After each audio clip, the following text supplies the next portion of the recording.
a lot of papers together. Thank the auditor's office for all their hard work here in between time. I know Lisa will be joining us here in just a little bit, and hopefully Ruth is watching live and doing well. So we'll go ahead and kick it off with a care to join me in a quick prayer. Dear Lord, please bless this gathering and everyone present. May our discussions honor you and bear good fruit. As we gather for this meeting, we ask your presence to be with us, guide our decisions and discussions, guide us in wisdom and understanding. And please, Lord, help us keep in mind that we are here to serve the people and make our decisions for our constituents and our employees. Amen. Amen. Care to join me in a pledge? I pledge allegiance to the flag of the United States of America and to the republic for which it stands, one nation, under God, indivisible, with liberty and justice for all. Thank you all. So based on our discussions last week, we can tell we kind of restructured budgets this year. Previous years, when we did consecutive days, we would leave the end of the first day, and the auditor's office had an overwhelming amount of work to do, and they were usually in pretty much most of the night trying to get everything done between Aaron and the auditor's office and everybody involved. And we found I think we found consensus on a lot of big things pretty quickly. I really wanted to acknowledge our department heads for presenting wonderfully clean budgets this year. It made everybody's jobs easier. They've been good the last few years, and this year we went through line by line again, but budgets just looked excellent. So great job. And I think this spacing allows the auditor's office to really get inputs in, and they teed it up for us this year with the nice DLGF comparisons in the major funds between estimated revenues, ending balances from estimated this year, and where we need to be next year and what we need to cut. And that really made it nice and clear for us. So it was a really efficient process. And hopefully this extra time has given them the ability to get all those inputs in without being under panic and duress. And so here we are back again 6 days later, and I feel like we're nicely organized to get a look at what we handed off to them to put numbers into the clear numbers going forward. So basically, in general, knowing what UTI Kelly was what we just got here. We got our number. Okay. We got our number, right? Yes, so for the general fund, because you guys made like hardly no cuts. What we would have needed for a 5% increase across the board for everybody was $377,931. So with the extra money that we had budgeted in the insurance line, before we did that, we first made the cuts that you requested. There were $50,909.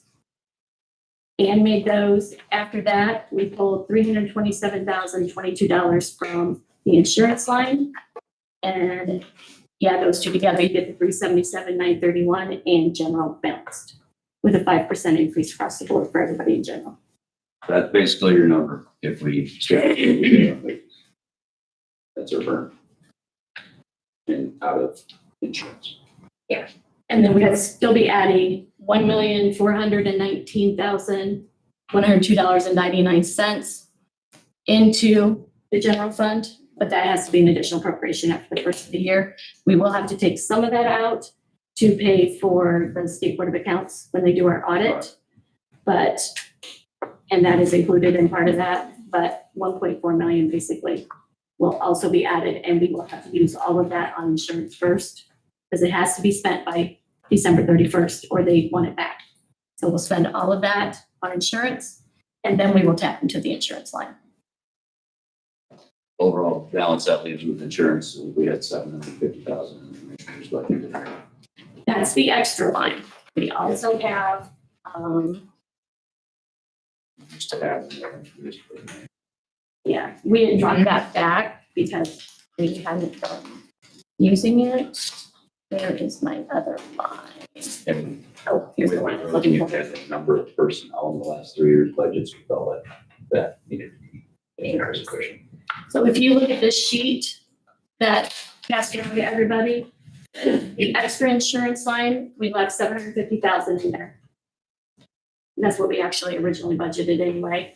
And then the regular insurance line, we had originally budgeted 2,850,000.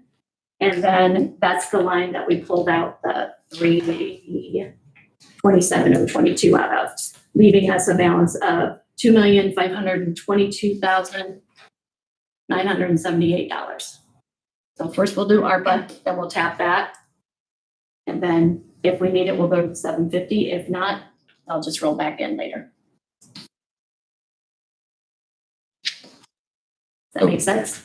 That's clear to me. There, everybody else? Yes, you guys understand that insurance line, right? Like that's money that won't be there in 2027. So when we use the word balanced, we're balanced with that cushion in there. That won't be there when we talk about budget. Sustainability is Sustainability in is the back there. of our minds. The because 1.4 won't be there. The ARPA money. We've always had the second insurance line. Oh, I know, but just because with that money in there, because you took it from that Right. insurance line, Right, correct. we're gonna start next year minus that money. 1.4 short. Speaking of time, talk about community corrections. Okay. Okay. So they've had community corrections has had a reduction, I guess, right? Correct me if I'm wrong here in their grant funding. Yes, and I'll answer what I can, and then Erin might have to chime in on that. Erin, because you I want know to do she that one was- up? I can, or we have two members of the advisory committee and one of the executive committee here as well. So they Their, might be able to help. their grant funding, their community supervision part was cut by about 8%. And then their residential, which is work release, that was cut by 8%. The DOC did not get their funding cut, but they had promised raises to the central office and parole, and they were over budget on the new prison that they're building. So instead of taking a percentage from each department within the DOC, they took the whole 7 million from the grant funding. Probation departments got hit by 20%. So probation departments took the bigger hit on it. I think what that leads into our conversation on, right now, there's a reduction in staff, is that correct? There have Four. been, yes, 4 positions. And those were benefit provided by county, or benefits were provided by county in those 4 positions. So the situation is what it is there for now. But when we talk about insurance, so we don't know what the future will look like there from formal request. That's where we talk about the future. Right now, we have 4 or less people planning the 2026 budget on insurance. But if we do the 4 new people, the 2 in dispatch, the 1 in probation, I mean, not probation, 1 in the prosecutor's office, and 1 in the public defender, it's a wash, right? His ask was for the council, if you agreed to it, was to pick up the wages of those employees so that they could retain their job. I think we can call him over here if you want to know specifically. He just asked if it could be presented to council to see if council would assist. And is the same ask being asked of LaGrange County Council since we split the office with them? Do you know? Right? We I split heard that office that, with them? LaGrange was done. They're closing the LaGrange work release office. Really? Okay. So LaGrange is tightening up their belt as well, since And we we're won't- having And to. our office won't be doing their home detention either? Or just their work release? They close just their work release or they close the home detention part too? Their work release is run by their sheriff, Yeah, but they will continue to do their home detention. But LaGrange kind of sacrificed everything in all of this. They gave up their office over there. They won't have a case manager over there. So basically, we still will do their home detention, but 1 day a week, or I'm not sure if all the details have been worked out, someone from here will go over there to do their home detention and work out of either their probation department or their jail. So there's still a partnership on the My funding thing there. is Still a partnership. there's still funding to it. That's how our program is set up, is it's a regional, We just got it's not a single and a single. I was So gonna say. we kept that. Yes. Right. Okay. Okay, so there's still funding coming from them, just with no monitoring from us on work release at all, because they were doing that on their own. Just home detention, which they're already contributing to. They have I just completely wanted to understand. that office. I think they had 2 employees over there, right? There was Yes. 2 ladies over Yes. there, and they've closed the office. No more rent on the building, no more office space. And the 2, again, the details, I'm not sure where Brett has who, but yeah, there was just a reduction in staff then. So And we did pick up the cost of their rent. Over there. We paid their rent over there? That's what the contract said. It's a regional program. So the grant money was for LaGrange and Steuben. So it wasn't just a Steuben County grant that assisted LaGrange. It was a regional thing. so we're talking about. I understood that reduction in grant funding for community corrections. So we Personnel. funded all the health insurance for that department. So my question was, if we're still regional and we're talking about having to do something out of our actual budget, my question was, is LaGrange doing anything out of their budget? Or is it just grant money that's coming to the both of us and we're picking up all the extra slack? What it appears, if I know what I'm saying, that's what it appears, yeah. It's a big slippery slope when when a program is being funded by 100% by grants and the state makes that cut. It's a big ask for counties to just pick up those positions when the state decides that they didn't budget their money right for it. Well, anybody's thoughts on this? We need to get Brett in here. But we want to let these budgets go. That being a purely grant funded thing was one thing. It just was unique and I didn't want to let these budgets go without making sure you guys were aware of that and see what your thoughts were. Do we have a number? Do we have a That's gonna be cost? my question. We don't have any details, but Brett did ask a couple of weeks ago if we wanted him to come in front of us with council. And not knowing where we're going to be landing on budgets with that being such a out of the box task. Let's see where we got to today. It says that's gonna be a big number. Oh, yeah. But what is going to be the ramifications of our jail if how many of those cases end up on work release? How is that going to affect your numbers inside of your jail? Well, essentially, we've not closed work release. It's still operational.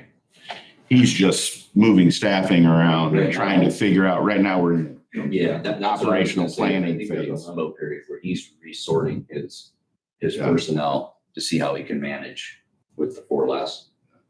So I don't know if the dust is fully settled on that. Yeah, it hasn't yet. I know initially everybody thought the word was that work release was closing, but we did not close, and Bill's on the board too. We did not close work release, vote to close that. But my assumption is if the prosecutor's office is higher, you're higher, Those his four- number has to be higher, right? I mean, that's all in the same.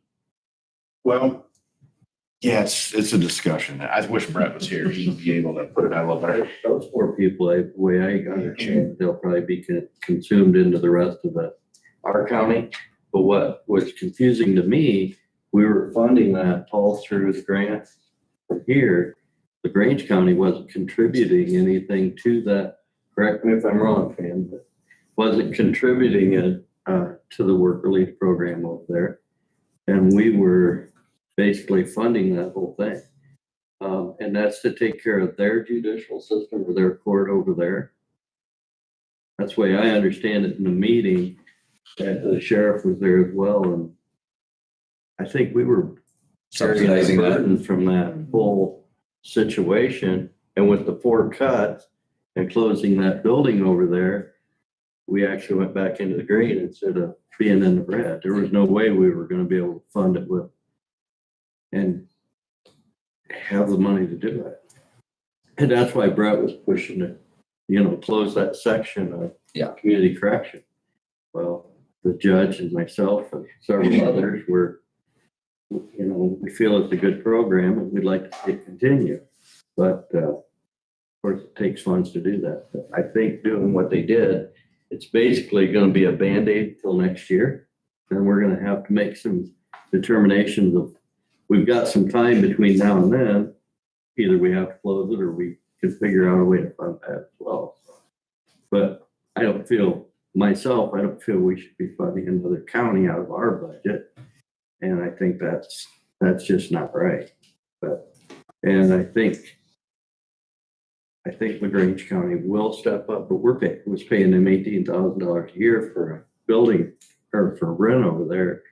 And I mean, I kind of feel that should have been, Right. hey, here's our building, you come over, if you're gonna run this, we'll furnish the building, but instead we were paying them $18,000 a year.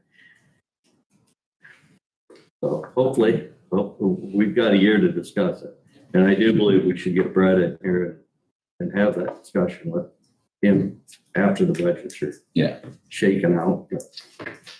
I think that was kind of where I was landing, was give this time to shake out. I agree. Brett get in front of us once he gets organized on what he's thinking restructure looks like.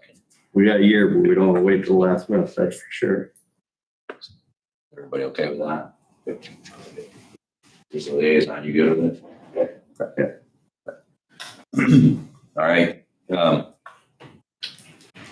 So we're gonna throw a few things around here, so before we make any motions or formal decisions or whatever, I want to kind of cover the list, and if there's anything in the budgets that you guys have seen over the course of the last few days that we're missing here, please bring them up so we don't try to miss them.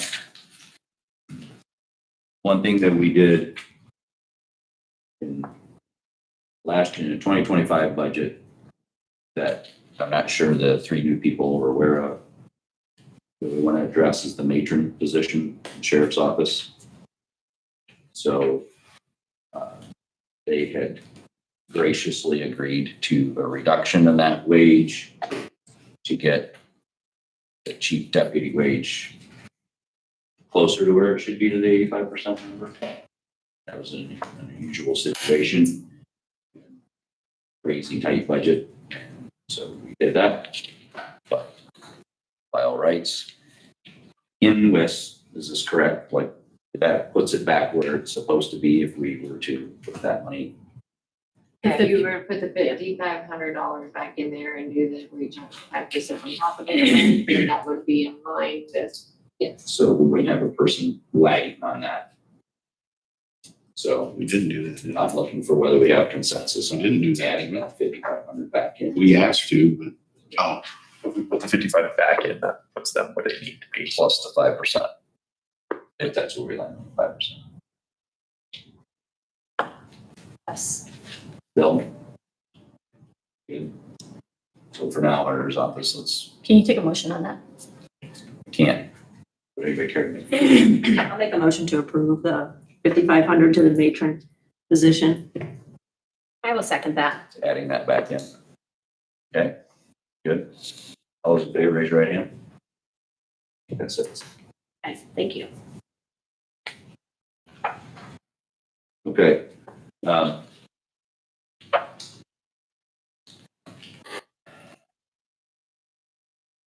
There was some discussion on longevity pay discussion didn't go anywhere this year. There's been some more new ideas thrown out for that for the next year's budget. But I think it was clear consensus on the goals this year of council with the funds available to accomplish more in just wages so that we didn't fall behind. There was discussion between 2.5%. Some of that discussion was around the fact that outside of about 15 people, everybody got large wage increases to get to WIS last year. But at 5%, we feel like that catches up to a real 2026 number without erosion of cost of living. Can I ask a question? What was the average last year? If I remember right, was it an average of a 9% if you averaged over? 8% is what I have. 8% was the average of the raises that we gave last year? Is that correct? I don't know. That was what my notes said, about an average. It was 8.2 or something. 8.2. So a few people were over that. And of course, we did that extra bonus check, so they weren't getting nothing. But for the most part, that brought people in line with where they should have been to market midpoint. And the difference between 2.5% and 5% is You say 2 or 2.5? 2.5 and 5. I'm gonna make sure I'm state that. On the totals column. Aaron, you have that. I gotta pull up an insurance spreadsheet because I've had to rework a lot of stuff here. We're just looking for a general cost difference between the two. And just keep in mind that 5% is already what's in this 377 and 31. Yes.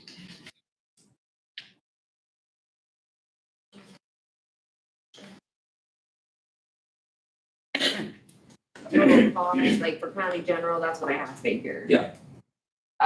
Was closer to 300,000 on my calculations, but things have changed though, once we made all the changes and everything, so that's gonna be off. So when we looked at WIS Center, the spreadsheet from WIS and all those, I remember that every, it was about $250,000 difference at those jump points. And then it's plus FICA and PERF too. So basically at 2.5%, you're not gonna hardly have any cash burn, but you're still gonna be trying to play catch up the next year. So that was, just wanna make sure we circle the wagons on the discussion on that again. Yeah, Dan, she has the totals down here on this sheet that I gave you guys. Now, this is only the cumulative fund, the general. I already gave you that. That's outside. I sent you but Yes, that's what I just told her. Yeah. That's not. county general. I gave him county general also. I even said that separately. Well, there you go. So difference between 2025, 5% increase, $527,571. So 2.5% versus 5% will be half of that 527. There you go, $265,000. So then there would be no burn. There'd be a little. You're taking.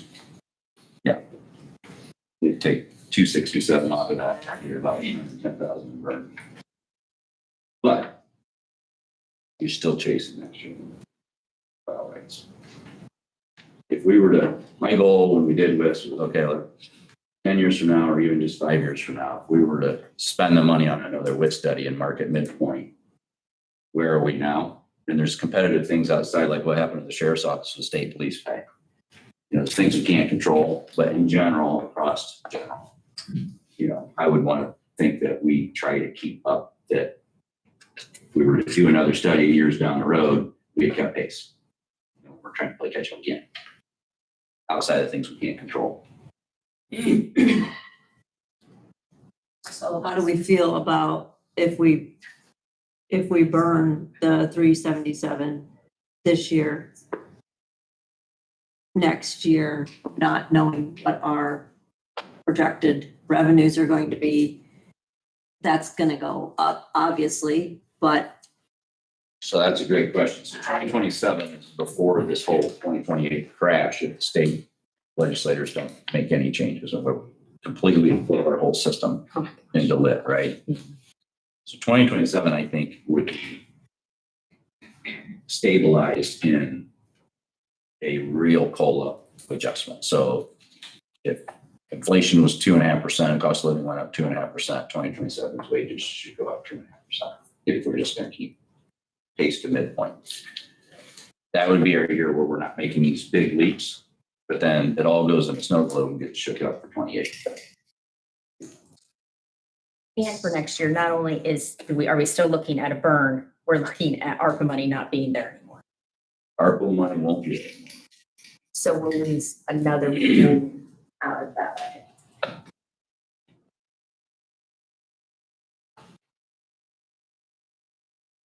But we're also 1 year away from a major restructuring. Nobody knows where that. Except we do know it's going to lean more on income tax and we're going to be adopting a different rate. And how aggressive we get with that rate will determine how much we have to put in the wages going forward. Which isn't scary as long as we stay in where we are now Right.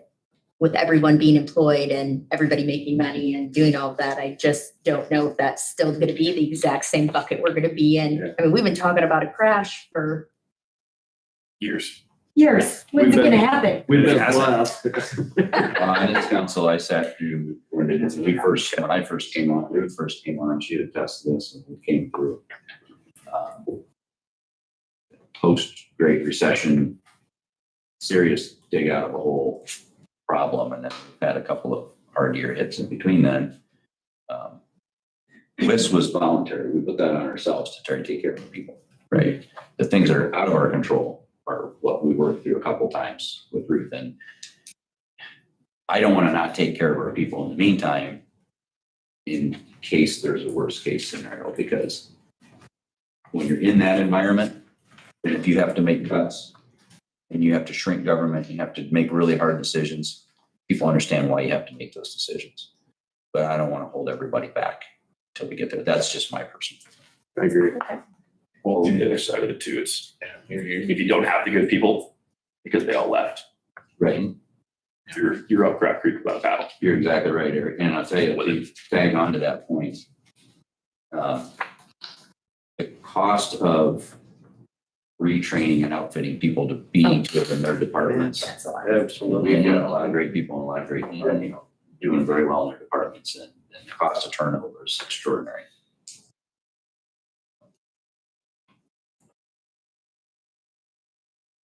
So with that, I would accept a motion on 2.5 or 5 or somewhere in between, knowing that whatever we do today isn't final until final budget adoption. So we've been doing that where we go through these budget sessions and we make motions on things. But keep in mind that final budget adoption in October is when it's final. So if your motion gives them clear direction, is generally what we're wanting to get done and think, unless something else comes up that really rocks the boat. Kind of agree with that thought. I'd make a motion to adopt it at 5%. I would second that. Eric and Bill at 5%. Any further discussion?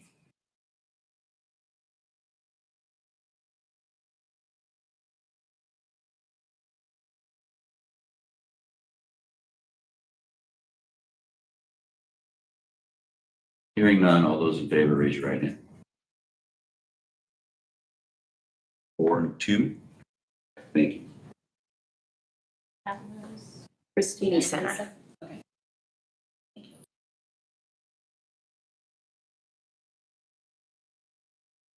And I appreciate everybody's position on that. This is tough. Everybody's got the county's best interest in their hearts. with- I just feel like we said last year, no raises this year, and to go from no raises to 5% raise again, I don't feel comfortable with the projection of where we're looking next year without the ARPA money. That's why I'm not comfortable with it. No, I think we're burning way too much cash.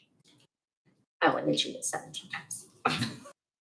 I respect your caution, really do. And if this if this passes a final budget adoption at 5%, we know in the back of our minds that we might be putting ourselves in a tougher situation next year. And next year, we might not be able to do anything for them. That's the only reason that if we can do it this year, I think it's a good idea. But I think next year, we might have to say, there's nothing. I love that point, Bill, because what basically is to Christina's ARPA discussion is we can't do anything next year. We can't do anything next year. That's the situation. But I wholeheartedly agree with you. people that spend ARPA money thinking it's in perpetuity are making a mistake, right? So we understand. It's the exact conversation we had last year, Bill. The whole conversation last year was whether or not we were going to take those raises and do it over 2 years, or if we were going to do it in 1 year. And we were like, we're going to do it in 1 year because everybody can understand that we are really doing what we can do. And we're going to do it all in 1 year, and we're not going to do raises next year. And we've been beat on and beat on and beat on since that conversation last year. And no one will remember next year, Bill, is my advice to you. Probably, I would probably agree with that. This 5% gets us up to 2.5% cost of living last year, 2.5% this year. So we're right back to where we want to be. There will be another study. No, There was a study 2 years before me. Well, that's sort of the yardstick for that is turnover rate. And Aaron can give you those turnover rate ratios. I think with the economy, I know, I've noticed it in our business, is normally we get no applications for people to come to work. But I agree with you, Dan, trying to train those people. And if you've got them already good ones in place, we can hit and pick who we're hiring now because just hiring whoever comes through the door and trying to train them. I think next year is going to be, I think there will be more available than what there is this year. I look at the For different employees. Yeah, I agree, Bill. And I think the different departments that we're starting to reap the benefit out of by taking care of funding on a lot of levels, EMS and, just the different things it's paying off. The building crews, they're getting stronger, communications, we're trying to take care of these things to eliminate that turnover. I think that's 5% in good faith that we're trying to do as much as we can for you. And hopefully they understand next year if we can't do anything, They won't, but probably not. it's on our shoulders to do what we have to do. Yeah. I'm new to this, so it's going to take me a little bit to figure that out. Like I said, Christine, I've been through what we had to, what we had to do was just not comfortable. We didn't like it a bit. And you got us back on solid ground though. This county's in really good position because of a lot of councils before us that make the decisions, hard decisions when they have to.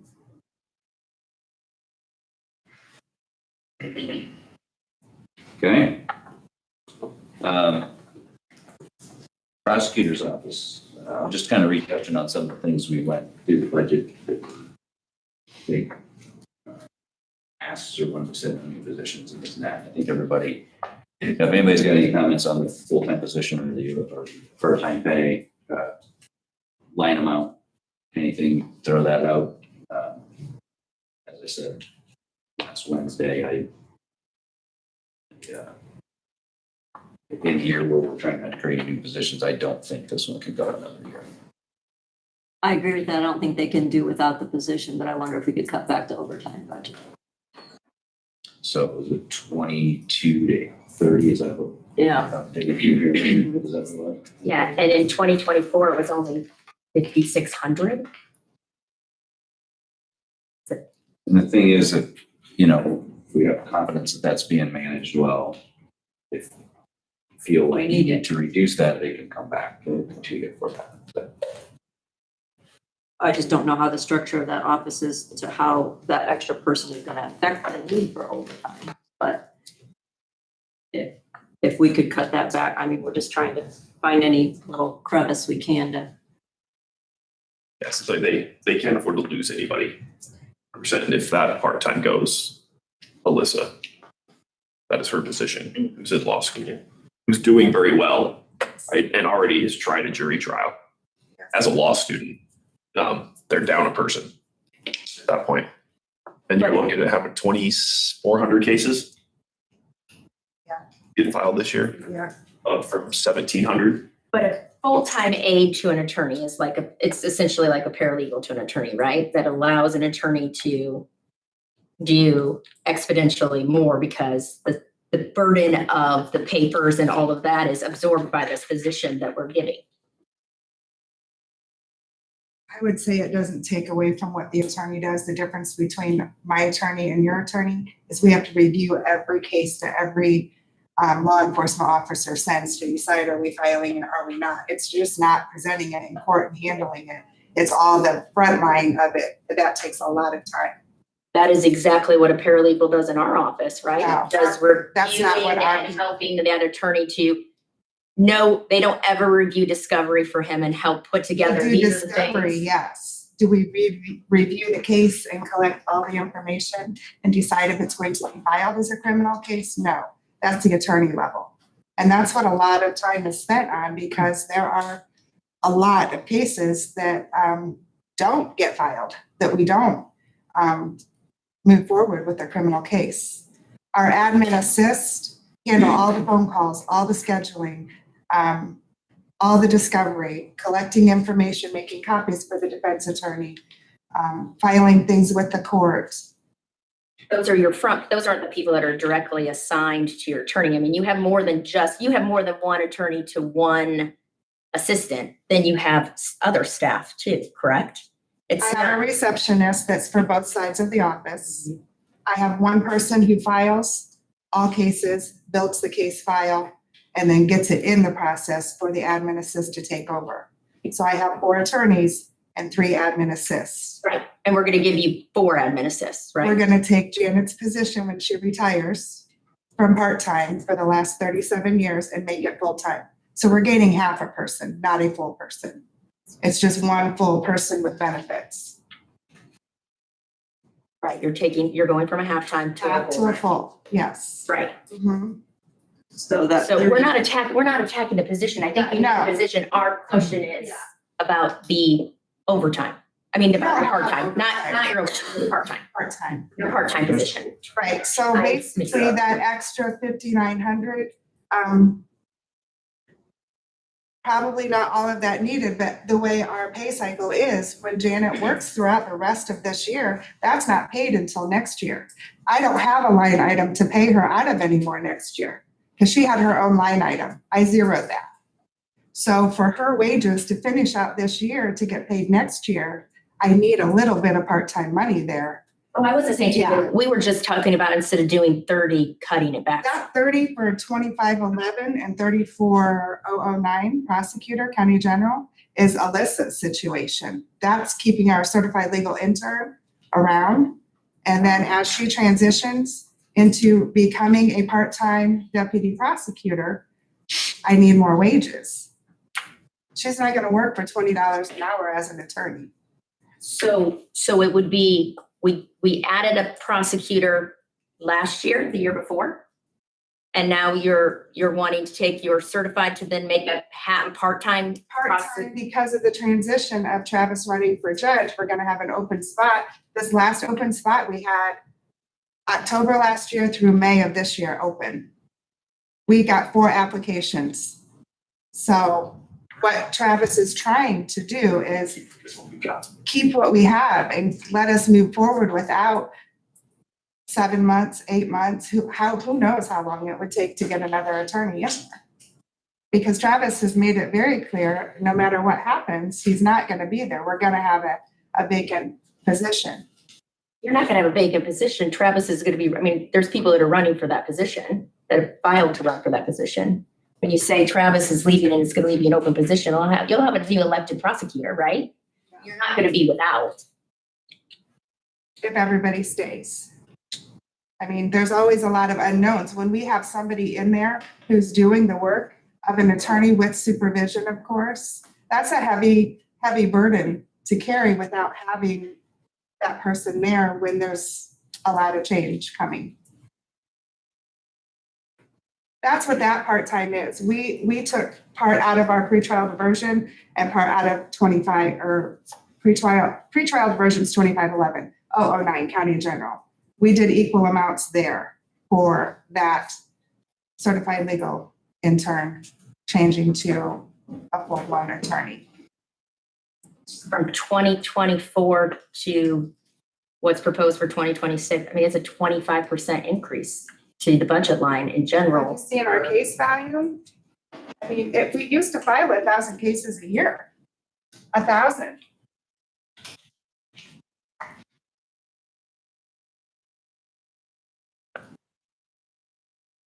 And I know that we are over 1,600 at this point.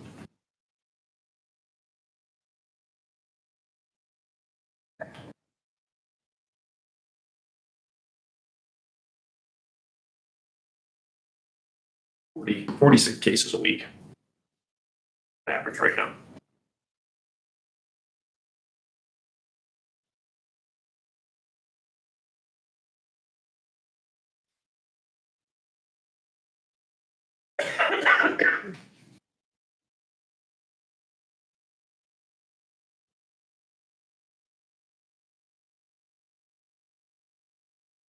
Last year, we were at 1,744 at the end of the year.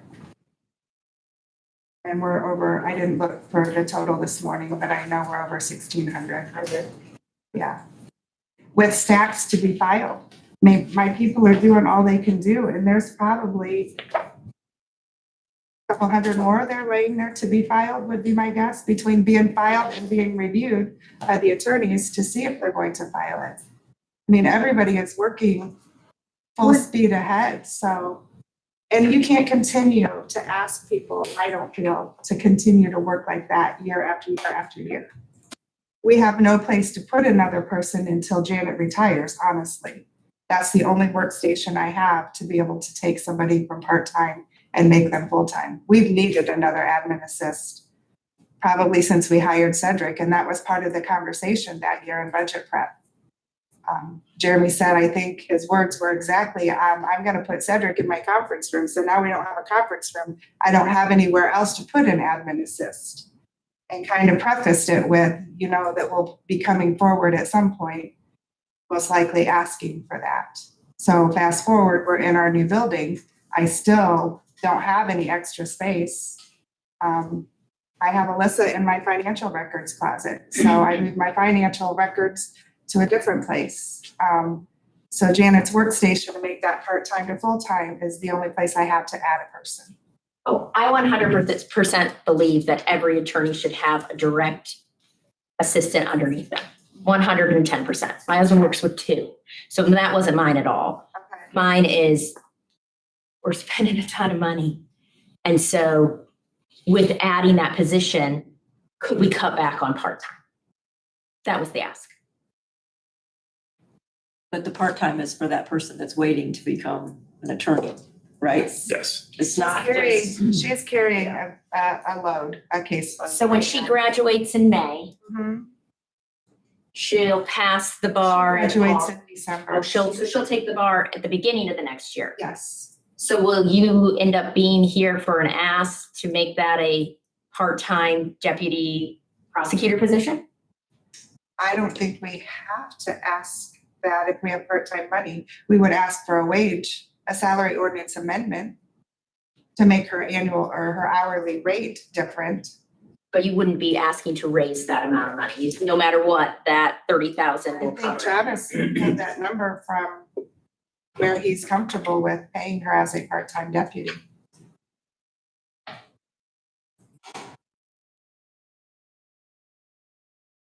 Because, Aaron, correct me if I'm wrong, we still have to stay within that 29 and a half hour per week. She can't work more than that. Those contracts for deputy prosecutor would be by the hour. No, that rolls into the Affordable Care Act and when we need to give people insurance. So we tell everybody for part-time positions, we have to stay within under the 30-hour mark. So when it comes to part-time, you don't necessarily even have to have job description or anything for part-time. They don't go through the same battery of Okay, so it's that not, Cole's it's gonna gonna do. switch now that she has a JD. Yeah, so if she has part-time money, it's essentially, they can do what they want as long as they don't run out of the funds and as long as you guys do a salary ordinance that specifies what that position will be paid. hourly. Or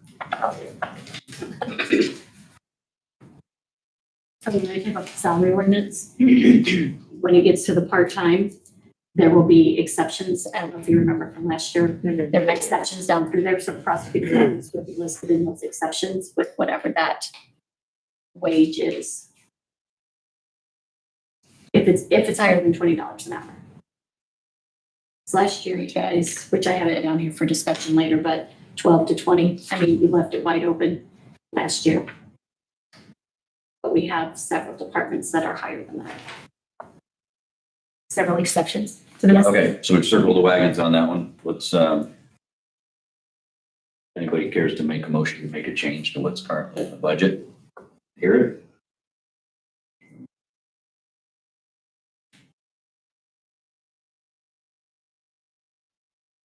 I just wanted to understand. No problem. Motion? Okay, it's presented.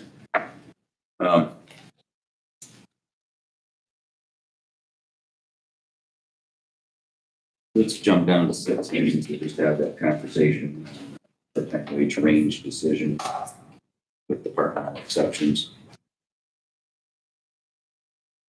We're comfortable with that range, $12 to $20 an hour. Get some direction. I haven't heard anything from other department heads bumping against that, but aren't an exception yet. So I think that's still competitive in the marketplace. Again? Okay. All right. So special funds, item 4, Q budget. So you got a copy today from the auditor's office. Starts with the fund 112 with economic development. This is very organized. I appreciate this a lot. This area.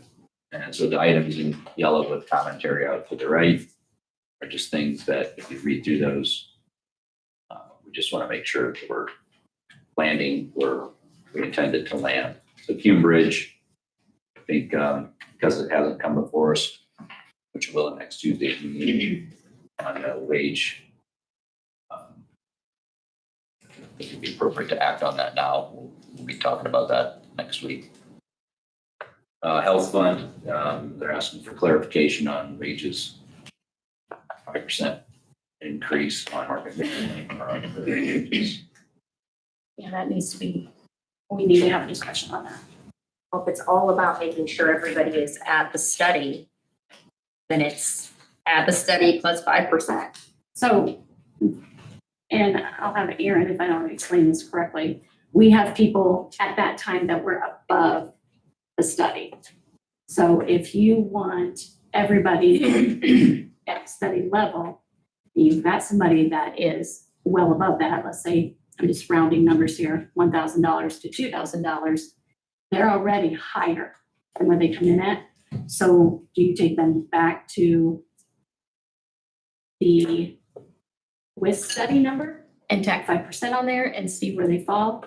Are they still over, or do you give them All the people that were in general that we didn't give raises that we gave $500 to are getting getting a 5% on top of it this year, correct? they don't get that $500 yet.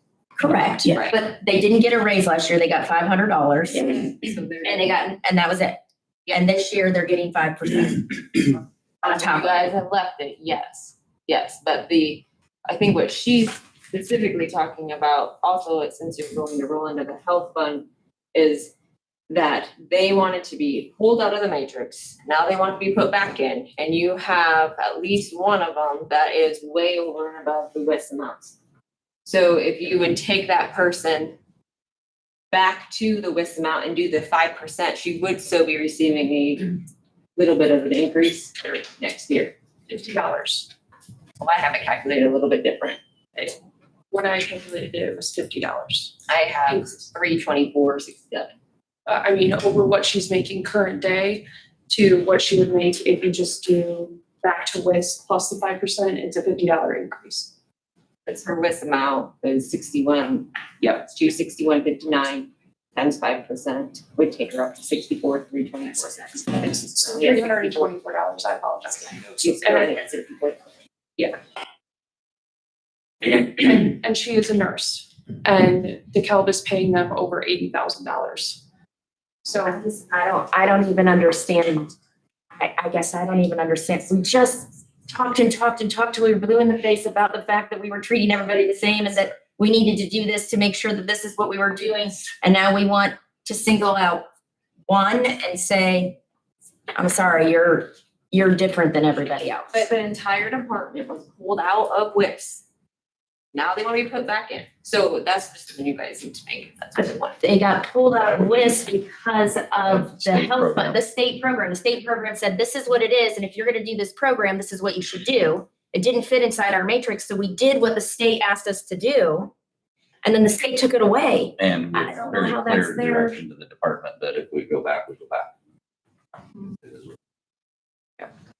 I think we need to take it back because that's exactly what we said. If the funding goes away, it goes back to, I they're agree. back in the matrix and that's what we said and that's what she's saying. And so if it's a very little raise, it's a very little raise. That, I think that has to be. So then are you not gonna give anybody who was above the WIS study last year, all of our elected officials, those 25 other people, are you gonna give them a little raise because they were way above the WIS study? They were That's still my in the question. matrix. If they were in the That's my matrix, question. Yeah. right? Well, they were not in the if you're- matrix because they're elected officials. They didn't. They were in the matrix, they were elected officials. Those other people were because of longevity and things that were there before us. So mine is I get a little bit of whiplash when I sit here sometimes when we have a discussion that, well, this is why we should really do this and there's all this pressure to do this.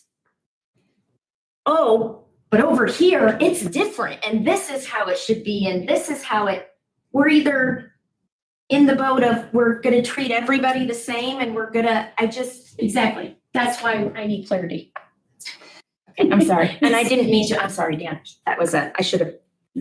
We just need Held mine. clarity because there have been special exceptions for multiple departments. That's why We are asking for clarity because they're gonna come back to us. Yeah, and I feel like that's all we've done since I've been elected is, we're gonna make an exception here, and we just opened boxes of Pandora, and it just, Yeah, it happens every year, but I think we have health department discussion right now.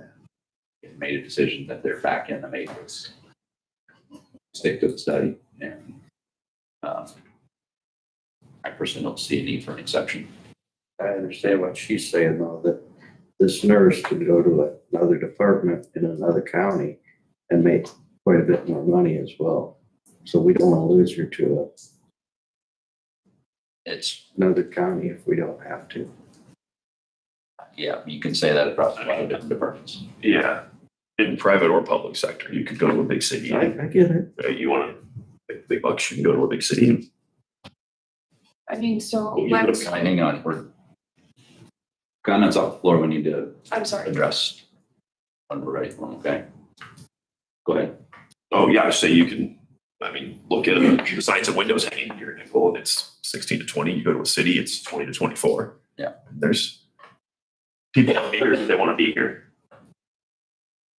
There's nothing about that. direct opposite argument that was made when we were just talking about wage increase and how much cash we were gonna burn.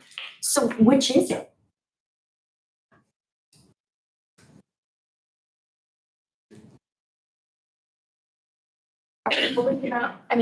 Nurses can go anywhere.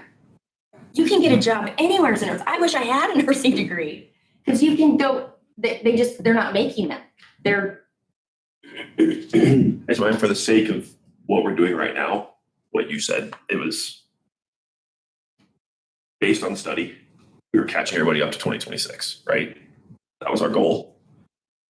We were 2 years behind, we felt, so we did the 5% to catch everybody up to what the 2026 goal would be. That's where they should be in my mind. okay, so Because then the state anyone who, messed us up there, right? so anyone that is above WIS, that was above last year, we're gonna not just do 5% across the board.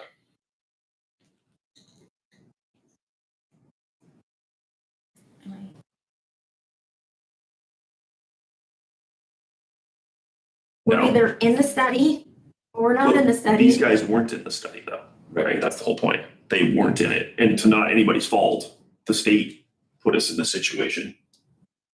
everybody that's in it, there's some people that are above it, but that was all decided beforehand, right? That those people stayed, you weren't bringing people backwards. You guys did that last year. These people aren't even in it. Danny, in past years, if we've, when we've given like just a percentage amount raise, do all elected officials get that? Have they in the past just gotten that raise that everyone else has gotten? Typically, except for council. Okay. And the commissioners, there's been a lot of years with commissioners. Yeah. Well, council and commissioners are a whole different argument, but I think that, you know, last year, because of the situation with the WIS study and because of the 7% or whatever it was that we had to bring everybody up to, that's why we decided that the elected officials were going to not be included in that. But I think that historically, if elected officials have gotten raises in pays with raises that you've given as a blanket, Which they have. then I don't think that we can continue to further separate them from what we're doing, as my opinion. There wasn't a discussion. It was, he said at the last meeting that it was going to be across the board. Mine was just if we were talking about the study and being above the No, I get study. That whole thing with the state and the health department, just, It's a whole different, it's a whole different yeah. I think that's an anomaly. situation. I think it's a one-off thing, but it's not like we're picking one person out of the department and saying, well, this person's gonna treat differently. I think it's the whole department.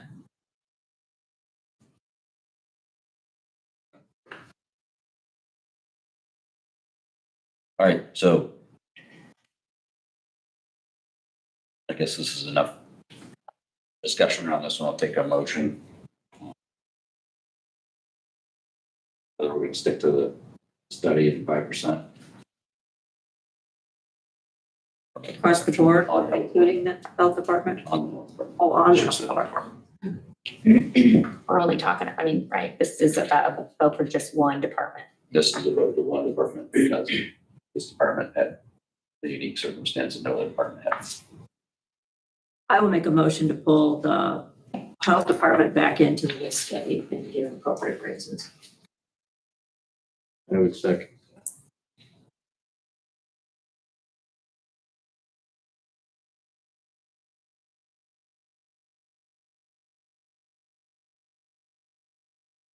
This Discussion. is for a nurse, Erin, in a WIS study. Are they in the same matrix as like our paramedics? I mean, they're higher educated, they perform at a higher level than a.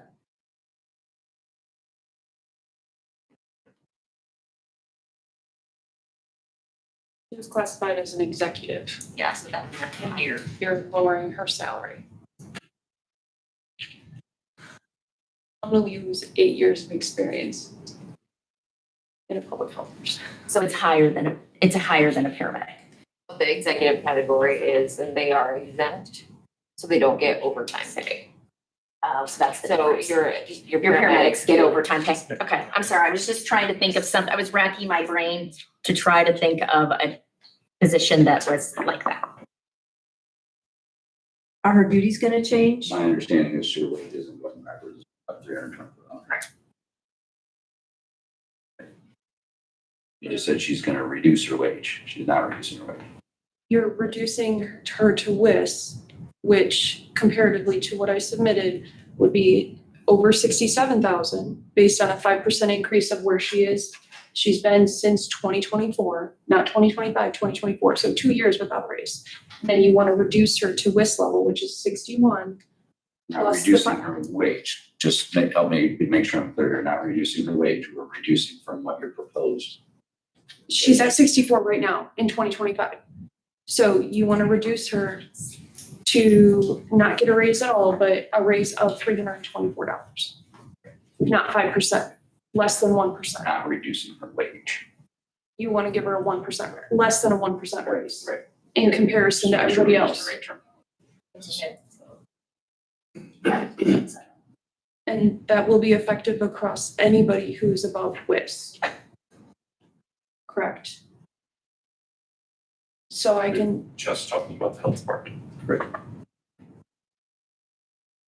So I'm getting a 5% raise, but my nurse, who is doubling her duties, is gonna get $324.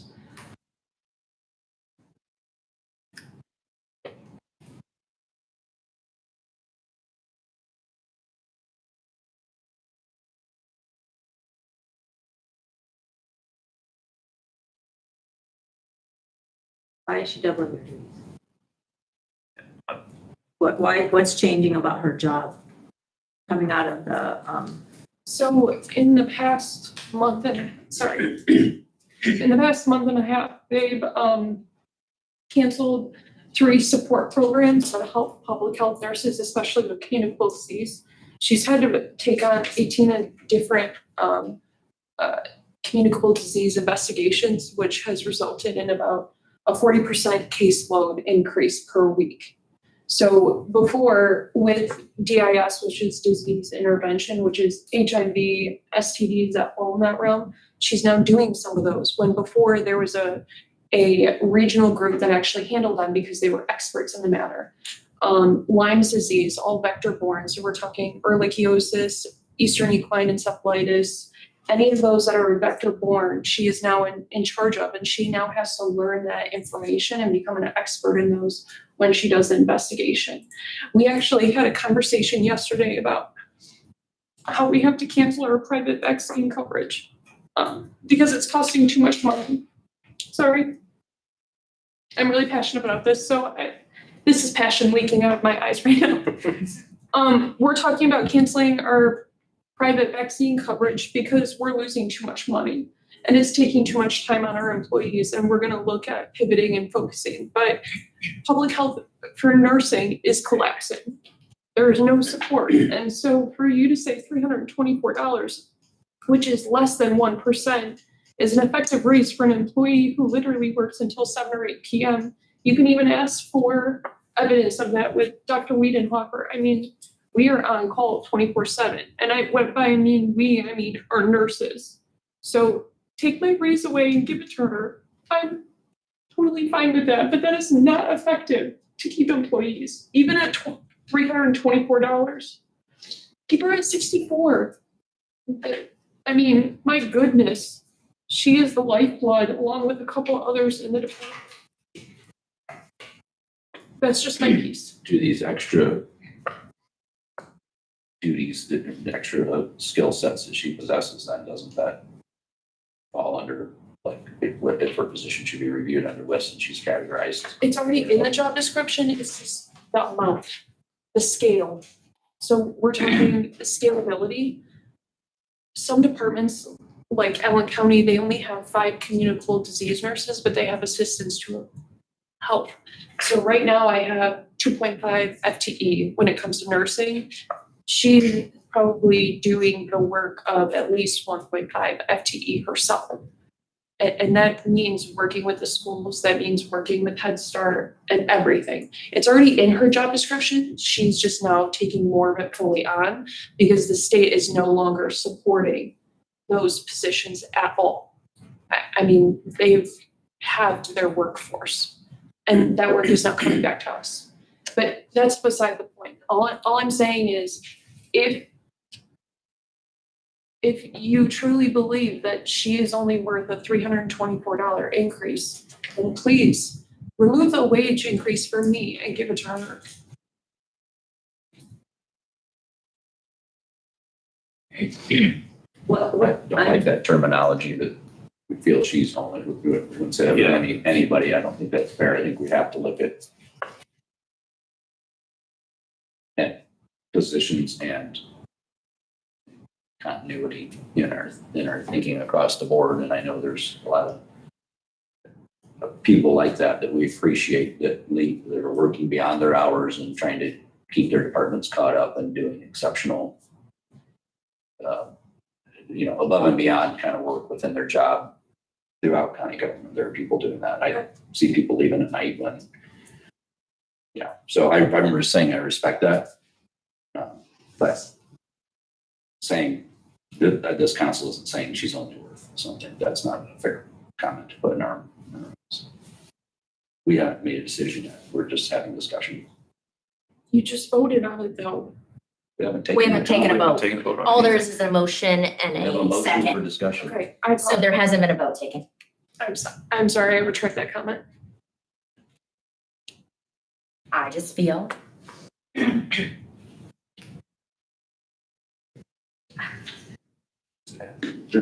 No, mine is the direct, the arguments that just made the last things pass are now, we're saying directly the opposite for this. It doesn't, I can't reconcile. I think the reason I'm just, because when we said we should go for it with the state initiative, but with the understanding that when the funding dries up, we're gonna have to pull some things back. And that was very, very clear. And so now the funding's dried up, now we're trying to pull it back, but now this person is getting left behind. So it's just, it's difficult for us because Yeah, we have no control over what the state did. I mean, that, no, to me, that's ridiculous that they put all this into play, all of the work that you did. Yeah. And now it's like, okay, no, forget it. we did pull back a full-time position to part-time. So we did take somebody who we saw we could be flexible on, and we made them part-time. And we didn't get rid of a nurse because of the workload that the nursing department sees. So we were trying to meet the council halfway on that, and it was the vital records that we reduced down to about 25 hours a week instead of full-time. Is there any way to compensate her? And if she clearly has been tasked with, 40% more work. Yeah. Is there a way to put a stipend or is there a way to compensate her in that direction? Because she is doing 1.5 people's work at this point. Erin, is there a way to change her job description or make her? It would depend on the factor points, but again, their job descriptions were redone in the job study for the big wage thing. So it should be correct, but unless programs are being pulled because of the funding, are there less duties being done because of that? And do we need to take a look at the job descriptions because of that situation? So it's all has to do with the factor points, and that throws it into the different classifications and the different levels within those classifications. I just looked it up. She's not an EXC, she's actually a PAT E. The administrator is an EXC. What is the chief, EHS, Say, EXE? no, PAT E. What was this position's wage in 2023? 57,155.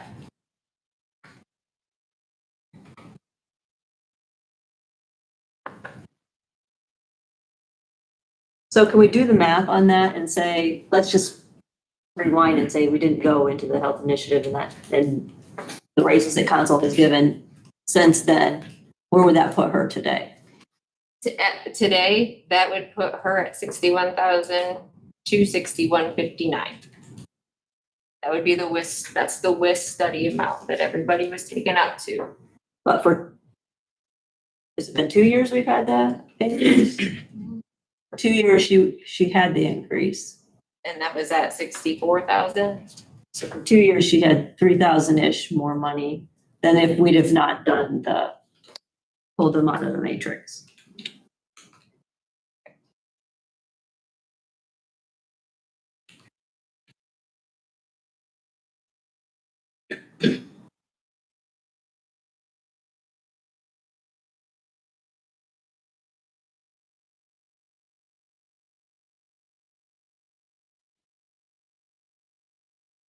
I guess it sounds like we need to look at that, where it's at. If there's 40% more work going on than what's in the job description.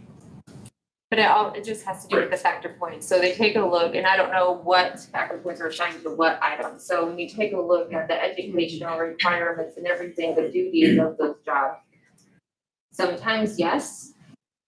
But when new duties in there makes a change, a lot of times it doesn't. And that's what the consultant. So if that position had been given a 5% raise, 2023, all the way up through to our 2026 budget. Let's take the whole health funding out, just, you know, try to take this, we went to this and then we're retracting and coming back, but that position had been given 5% raise every 2023. 2026, it would pay 66,129.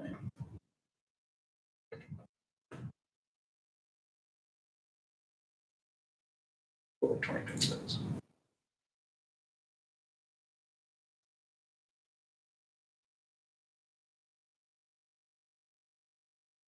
Just for perspective, we're not, it's not the way we're doing the math for all this stuff, but just to give us some perspective. It puts it right between the two, 5% on list and 5% on.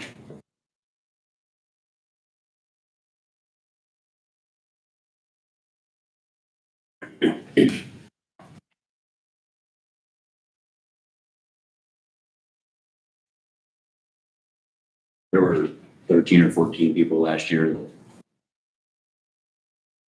yeah, 5% or the $500 increase because they are, you know, just get at the top. Not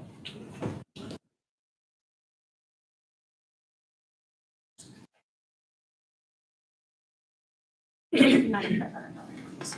Did you say increase? Bonus. Yeah, it was one time. Yeah.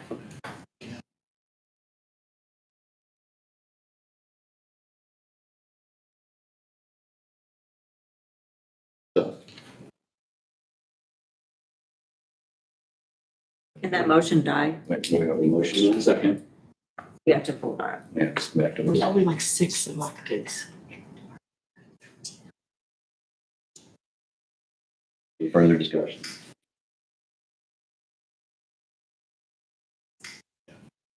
Motion is to keep it as per list plus 5%. Okay. Hearing none, all those in favor, raise your right hand. Okay, motion does not pass. Right. Yeah. And Andrew, yes.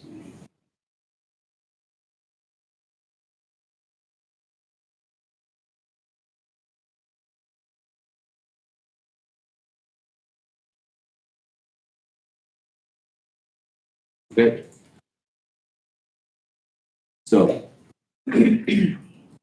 there can be any motions made, but it is a good time to take a break. Thank you.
All right. So just tagging on to that discussion we had, there's concerns over a few positions, obviously, that the good study didn't get the level of increase the positions did. And there's obviously some pain out there.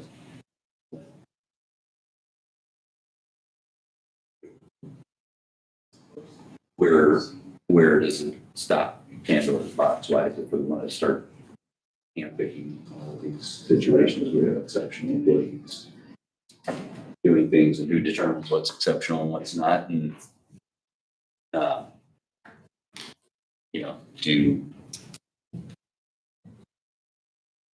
want to make sure we understand the potential outcomes if we stick to the path of just this plus 5%. I know there's some people last year that, felt like that didn't leave them as fair a position as everybody else. It's not easy. General rule of thumb is we try to keep things as logical for future councils as possible. As we decide to participate in a study like that and all the detail that went into that, factor points associated with it and everything else, I'm just always leery of, and it's just me personally, like personal decisions or pleas to come outside of that, because to me, the decisioning has to be more pragmatic. I don't know if that's the right word, but you're taking a lot of liberty to say that we can decide who is owed more than what this detailed study says. That's the only thing I'm personally questioning. I'm not questioning you all, but you can sit here and discuss any other motion we want to discuss on that, whether it's health department exclusively or any of the other positions that are still going to take one more year to kind of, I guess, catch up to WIS, or let WIS catch up to them. It's a tough position to be in.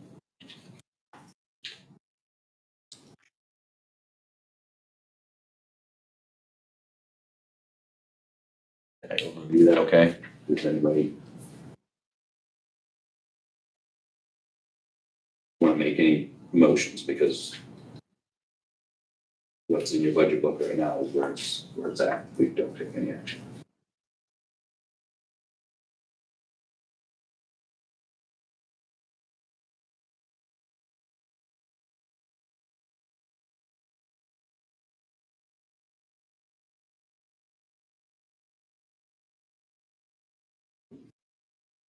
This is in my mind, this is, we knew when this health Indiana funding came around that if this is what happened to it, we were going to have a rubber meets the road situation that wasn't pleasant. And probably not fair to everybody. That's why I'm taking this discussion with health department independent of any other department's discussion on people that this is impacting, because it's a very unique situation and an unfortunate situation in my opinion.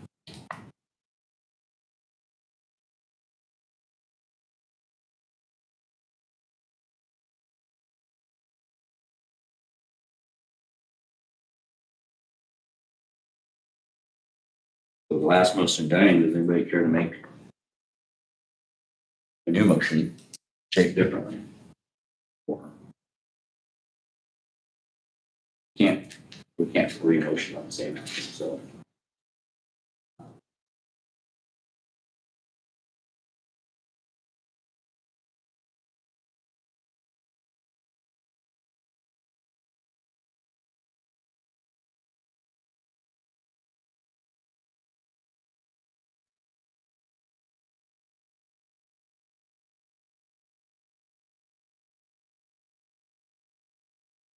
What are our options then?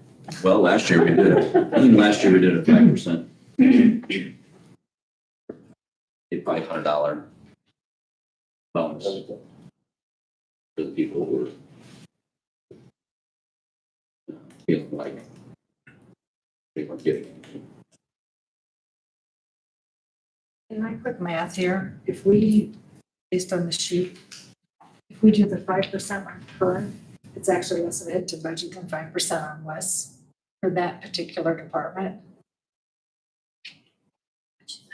But the vote, I believe this board decided to pull them back into the matrix, so we don't have the ability to do it on current. Okay. We only, am I correct in that? Yeah, we said if the health funding runs away, we're gonna go back. So they're in WIS is really our only option then. The 5% on current is no longer an option. I think that's been thinking on council all along. That they were gonna go back and make. That was the agreement with the health department. They got pulled out. And that was before 3 of us came on. Yeah.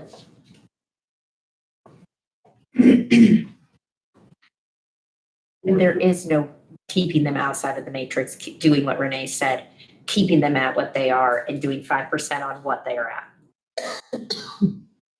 That was your question, right? Yeah, can we That's fine. just do that 5% on current?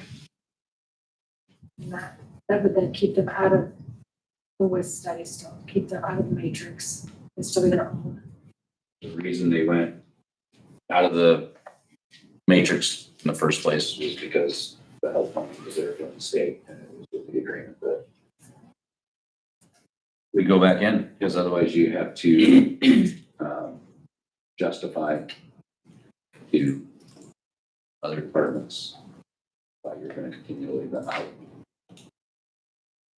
State funding was the reason to take them out, with the understanding that if it went away, they would go back in. Now, said that, let's give an historical on it. We can do whatever we want, we just have to understand the consequences.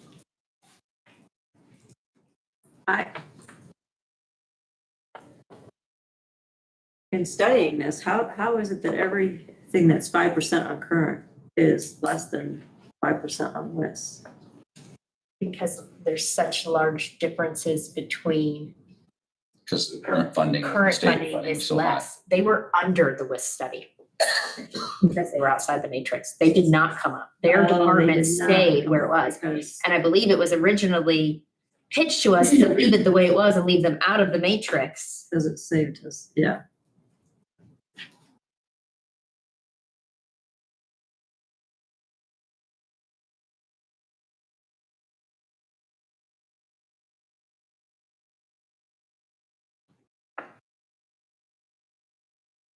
So the health department request is lower than 5% on WIS as well, so. She made her request because we told her to pull them back into the matrix. So she made the proposal, even when she made the argument out loud, do you realize how much I'm gonna pull up some of my people by pulling them into the WIS study? And this board decided to do that anyways. That was our special meeting where we were all huddled at the little table. Did I speak correctly? Yes. So knowing that that's out there, if we left them out of the matrix, the rest of that department would feel slighted.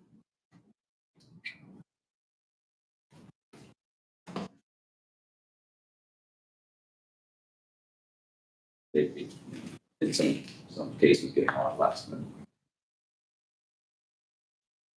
what just got voted down.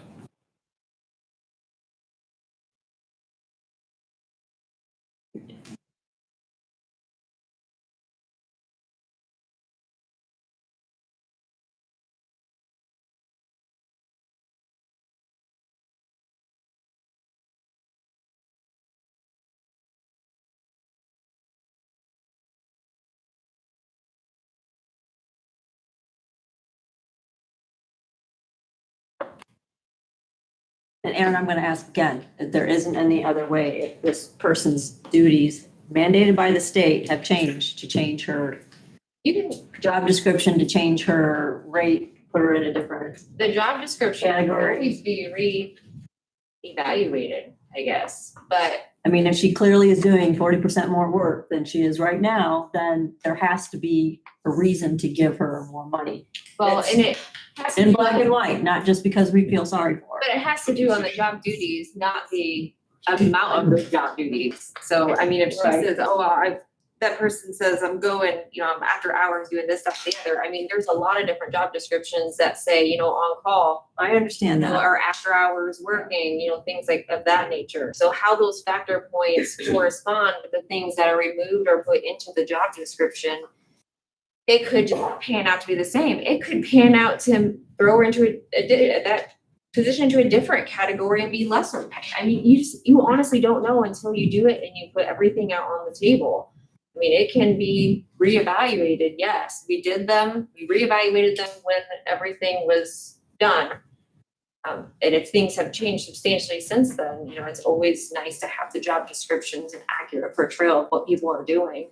So you guys see them, come and go, Do when you they feel like that would be a way around it? It's hard to handpick one person and do something different. So, I believe even if we redid the job description would not really change because it's already so encompassing.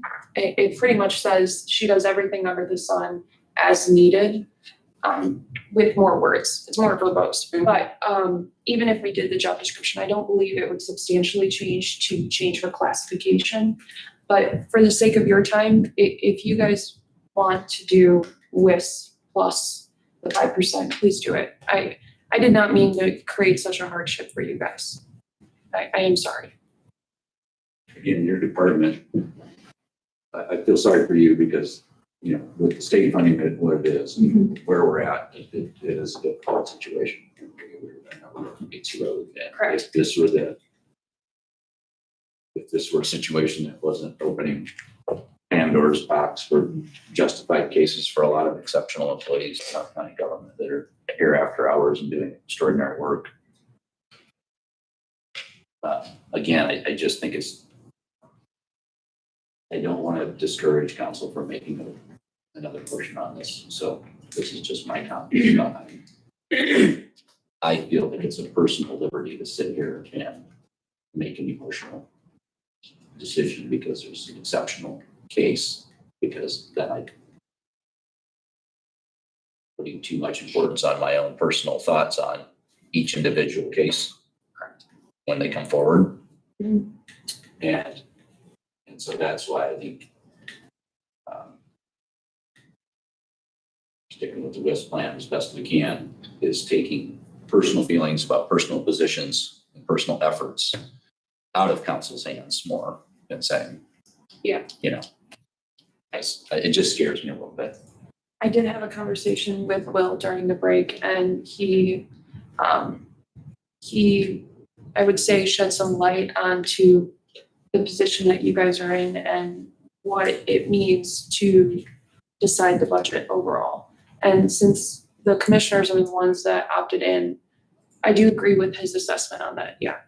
And I hear you loud and clear, and I am truly sorry that I got emotional. I didn't mean to.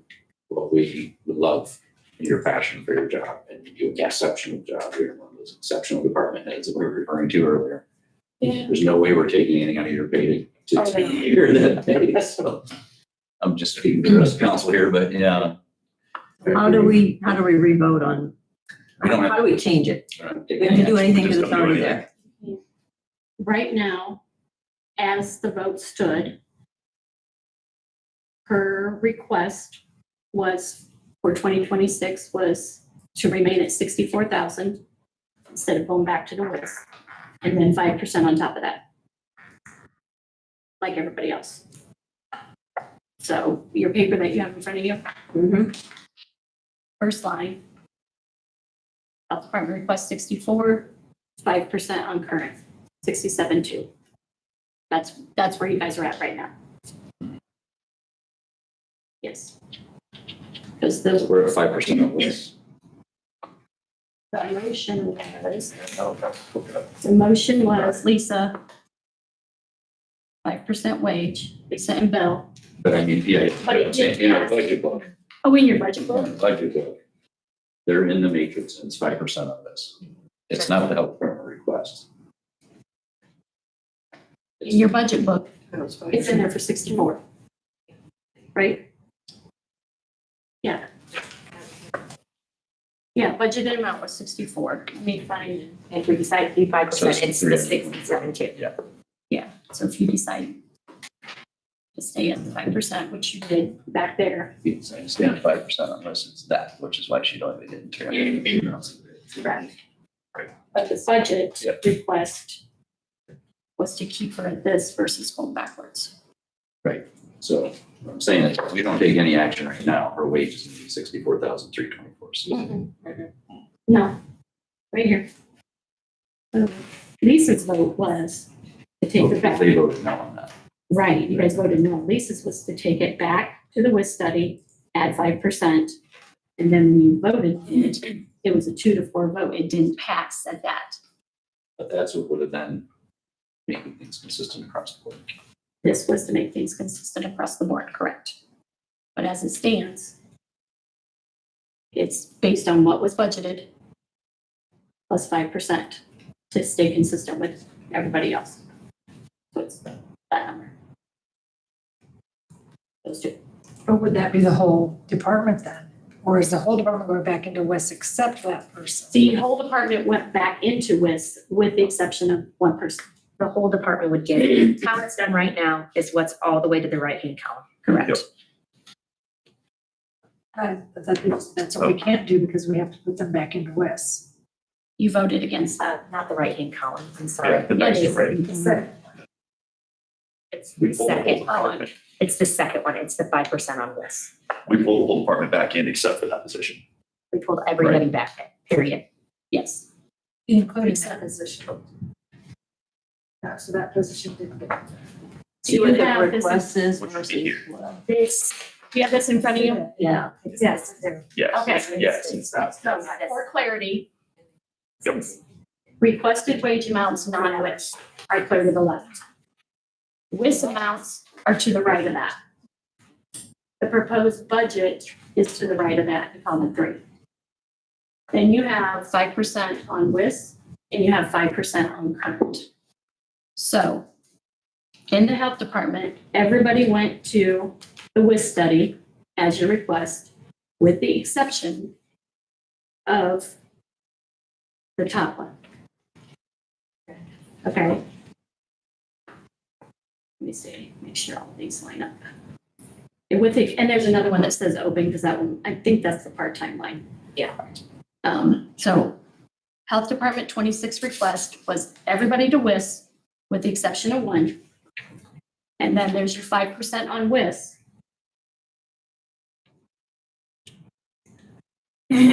So if line 1 would have stayed with the WIS amount, the 5% on WIS would have been $64,324.67.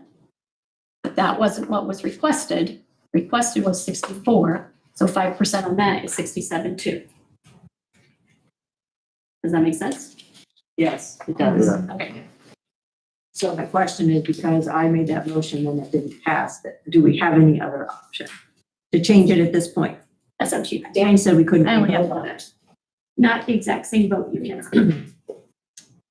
So Danny, how do we change the motion to vote?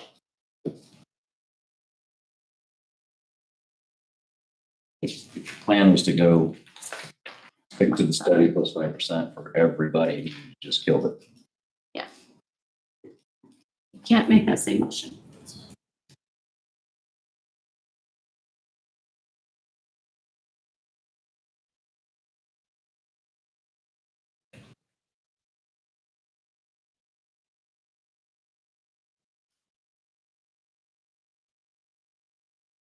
You can add something onto it. Yeah, I'm trying to think of what.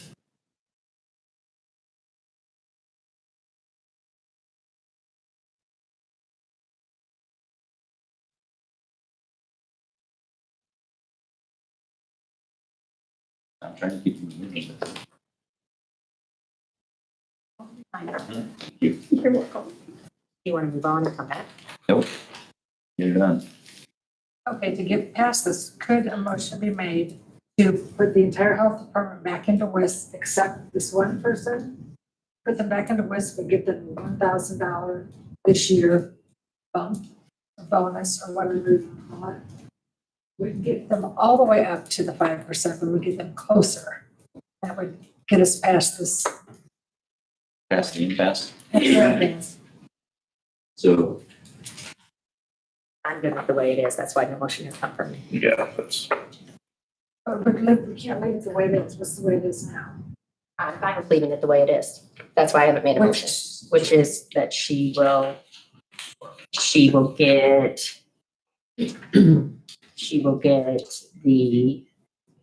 she stayed at what she was at the 64, and then she'll get a 5% raise like everybody else. Okay, so that is an option. Yeah, that's the way it's in. We don't have to do anything. It stays the way it is. It's set by. I think that's the fairest way to do it if you're gonna give everybody else 5% across the board.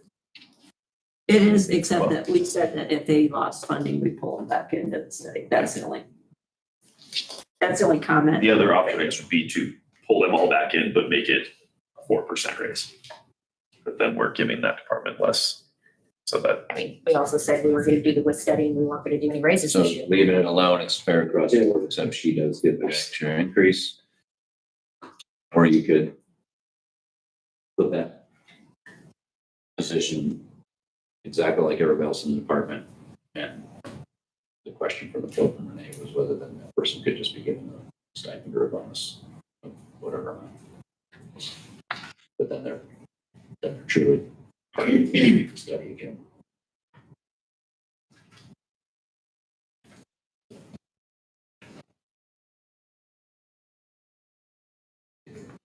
To that effect, or there's no motion and we're landing there at 67,200.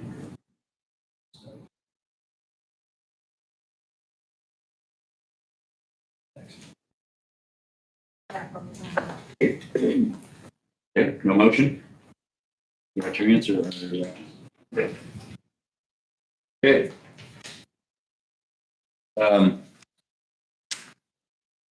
I want to bring up another item, and that was the request for compensation on cell bills. Auditor's office. I appreciate we all use our phones for a million different causes. I just feel like that's been sort of across town. I agree with that.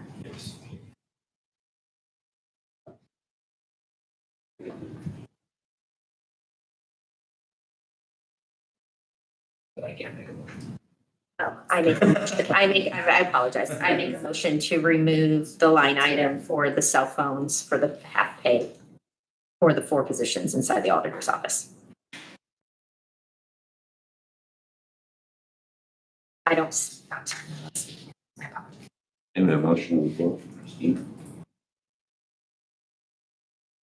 I'll second that. So, second. I don't Further discussion? I don't speak to a department head or elected official that isn't on their cell phone. Every single one. We're getting a raise. I just feel like it'll end up coming from other places if we allow it to go through. Everywhere. Everywhere. So at some point, we want to make a countywide policy that we do a cell phone stipend for everybody. Or That's EOs different. or something like Yeah. that. Mhm. I don't want to be consistent. Any other comments, questions? Those in favor of the motion, raise your hand. We will take Thank that you. out. Respect your request. It's fine. Don't know unless I ask. Okay, as you go down through those columns and those funds to the highway department stuff, something we're gonna wait on until Tuesday's meeting anyway. We don't have any action in there. Fund 1202. Zeroed by commissioners.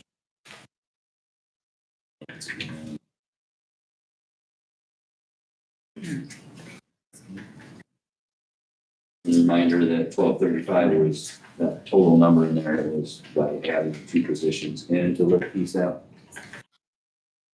Plus 5%. Assuming those are put in at Yeah, the beginning code pay.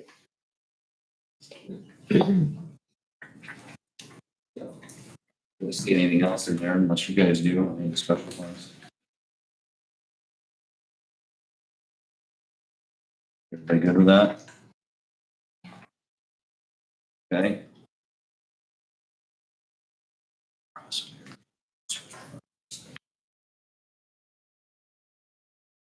Council's put in a no increase, correct? That's the way it was put in there, that's what you kind of have Put in to. at 5%. I have to double check. It's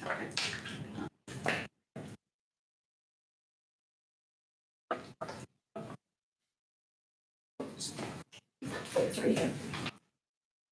Did you calculate 5% on the commissioners? Wages? I'm looking.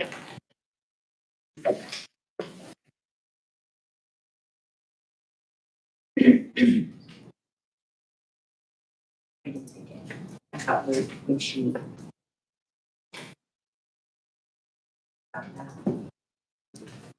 Without us and them. That's what we have. No increase on the commissioners at this time.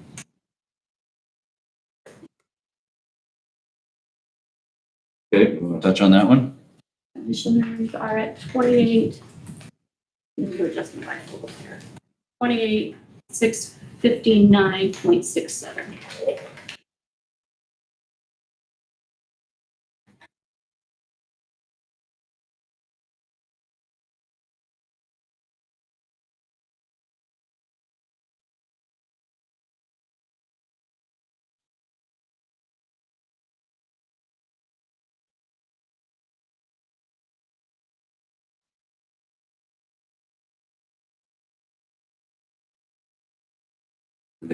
That was their budget request, was no increase, is that correct? Yes. Excuse me, yes.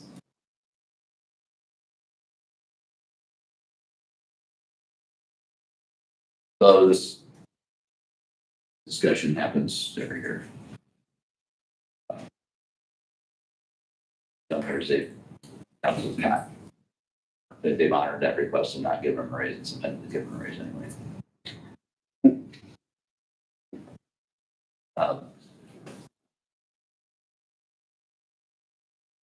It's potentially the most underpaid job in all the county government. I will say that. But, you know, we all know if we sign up for these things, what we're doing as public servants, so. I'll leave that for discussion or motion.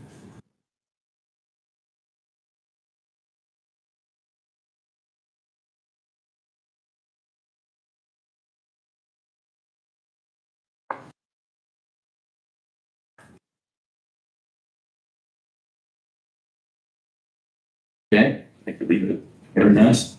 Okay. Give it its due. Fire's office, council, anybody have anything else we can think of?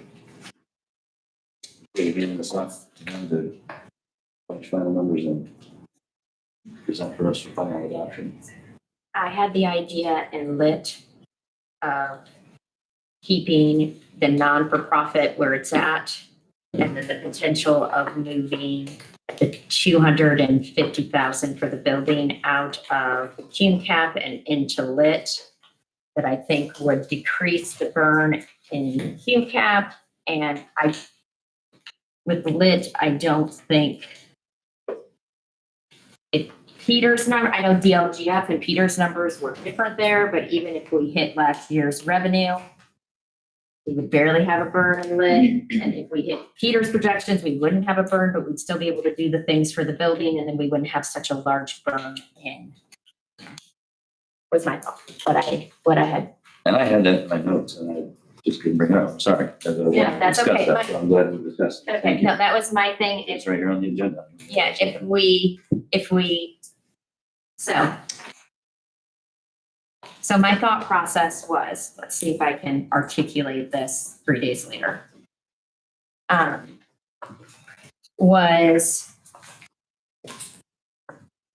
in lit, if we reduced back to the 88.5, that would give us another $2,105. And then that would add it to that, instead of being 39,861, we would get the non-for-profit line that went from That's not- 88.5, if they requested 100 and. I'm sorry.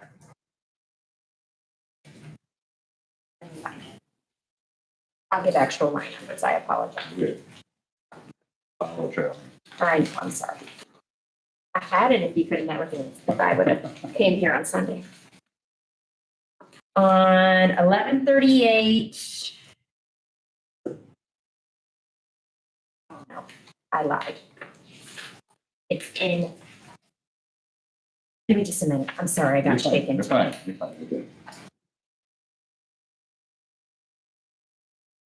It's actually in 112.0000.30186. I need myself the actual number so I would know where the heck to find that line item. So inlet 3,000. 100. 80s. Assistance. Nonprofit assistance, and I can find it just now. I'm really 186 30186. on page 22. She's in the different. I.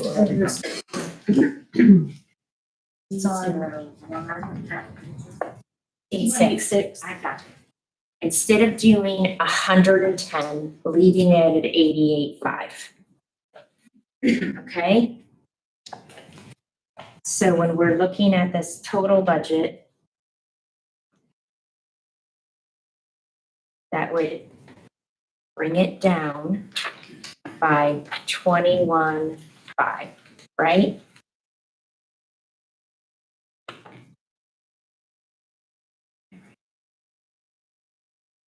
Oh, so that brings it from 1,803,000.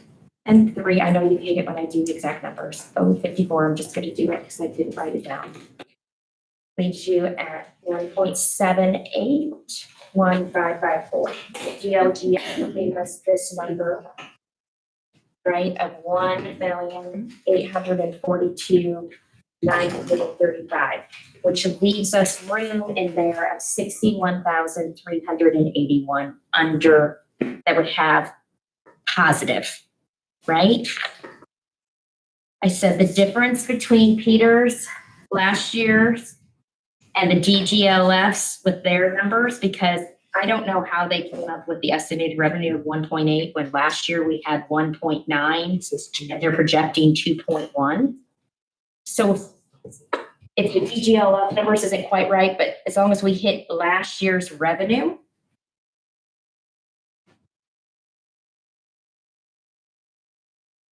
we're doing this.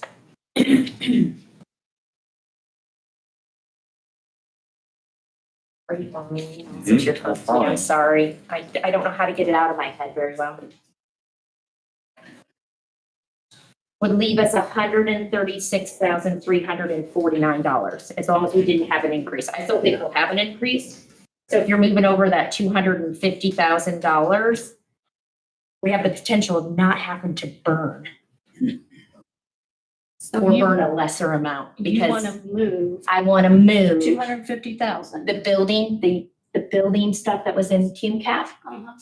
At 200, it's a one whole line. I want to move it to lit. I was like, qualified? So Yes, lit lit. said it's, when I researched it, it said that you could do capital improvement projects underneath lit. So, And then we would be burning way less in Cume Cap and keep a little bit more of a cushion there because lit had the room.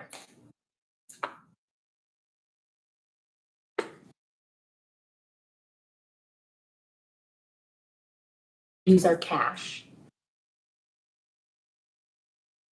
was my thought process. When I read about lit, I looked up the Indiana code. It sounded like it would fit. And we would have the potential to not burn cash in lit and reduce a $250,000 burn in KIMCAP. And still accomplish the goals of taking care of our buildings. So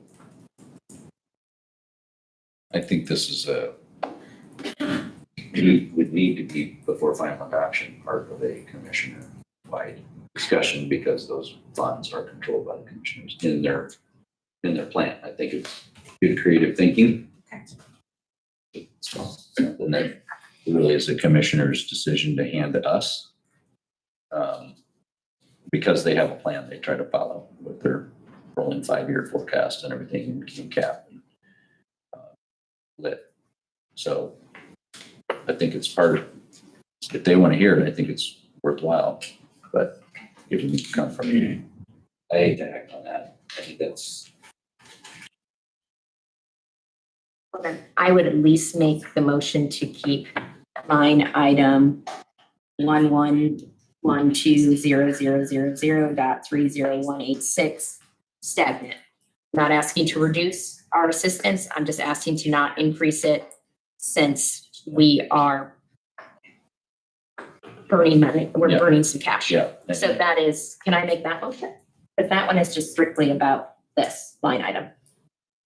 I want to hear that one more time before I say yes, but Okay. we also have to be careful about what we've already advertised. Maxing those, well, how much we can. Oh, because it makes it over the. Yeah. I'm sorry, I did not think about that part of it. I was just trying to reduce cash burn.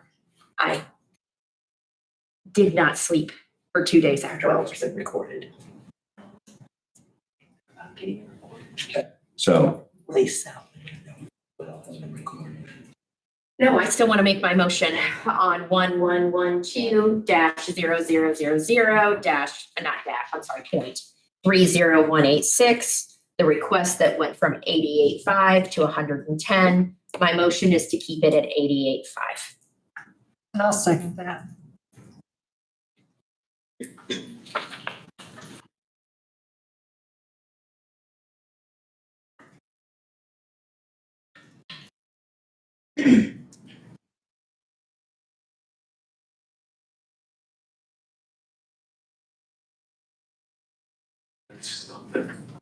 Commissioner Howard? When we were talking about that, was there something that new was coming for you guys? Did some funding get pulled from one of the nonprofits or something? Is why that went up? It was reduced dramatically in 2025 compared to what it was in 2020. which organization? For which? For a lot of them.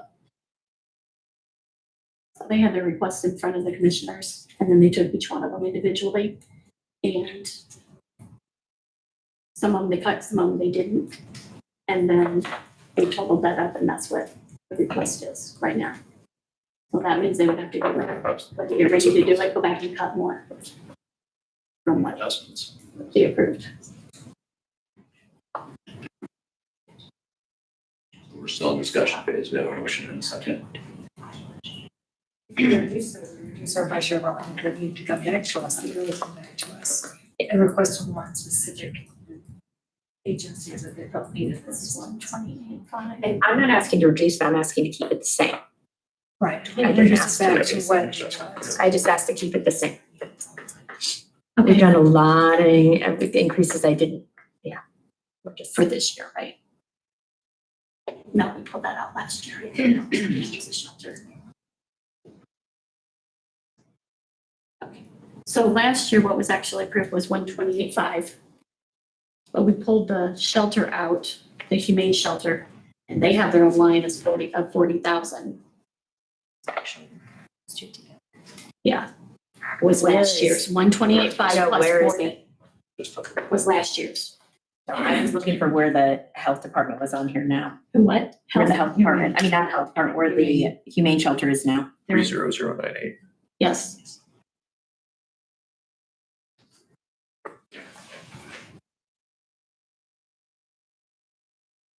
So, I thought Rise was the only one that was outside. There's, yeah, it's council on aging out too. I So thought we closed those of not being out last year. That was the whole of making that line item.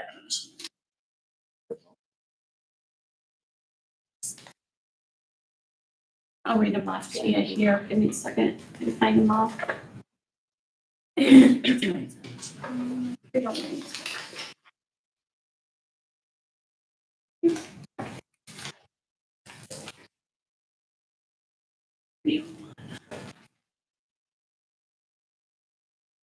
Oh, shoot. In general. Oh, the others are general? No, the only, no, I'm sorry, I just. they're not. I was looking at the wrong fund. Oh.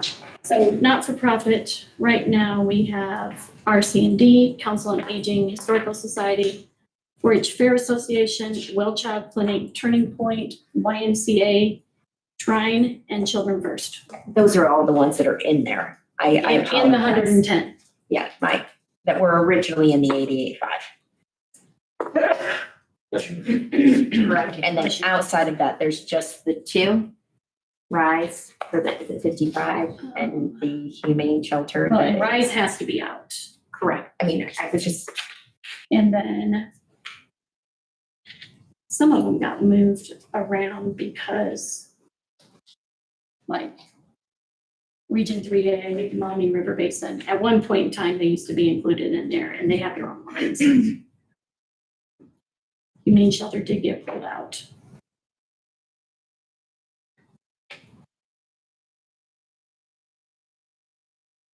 Since you pulled, those are the ones that are out. those are, it's available, but, you know, those are income taxes for economic development. And it used to be in general, and got moved as help save general.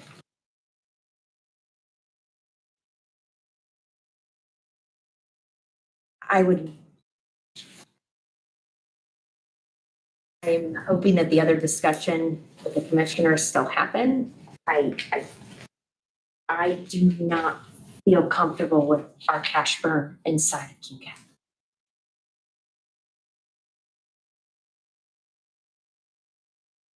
And I feel like that's my job to say that out loud.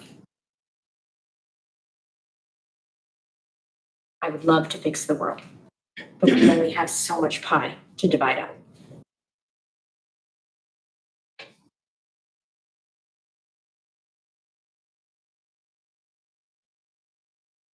And these are 90% of those are ones that I support myself, so I believe in everything that they do. I just believe that that is what that the people that put me here, what they want me to do.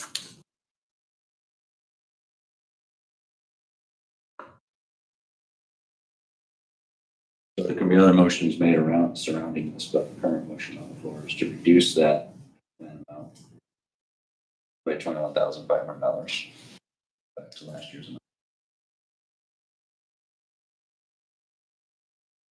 Okay, any further discussion? Was the move on lit, the 250, that was not, that was He not part asked of the us to motion. wait till Okay. that would be a I'm just making conversation with sure them, that so wasn't part of the motion. no, that was not part of my motion at all.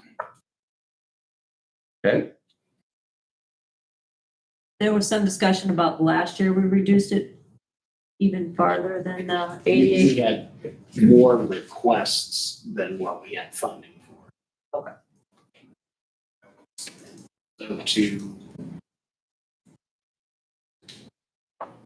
most of the people that we provided funding to got a lesser amount than what they had previously. So you honored more requests and diluted the pie. I would say we honored roughly the same amount of requests.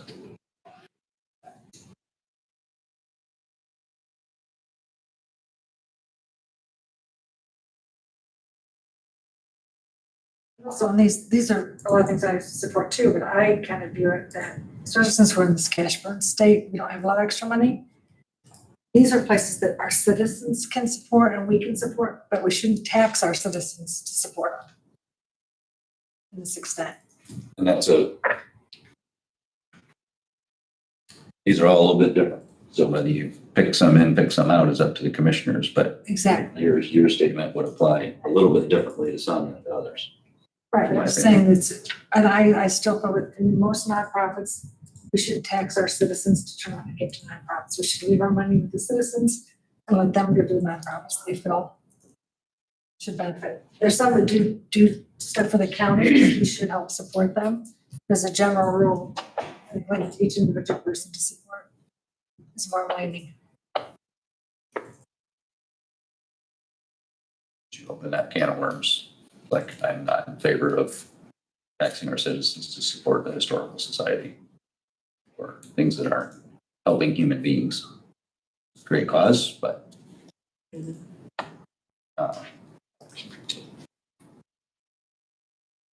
got, I'm not going to rattle them up because I don't seem like I'm picking on anybody, but you've just got a mix in there. You of do. Things that are actually kind of quasi-supported by other agencies, like helping their agencies you have to fund in county government. Some aren't.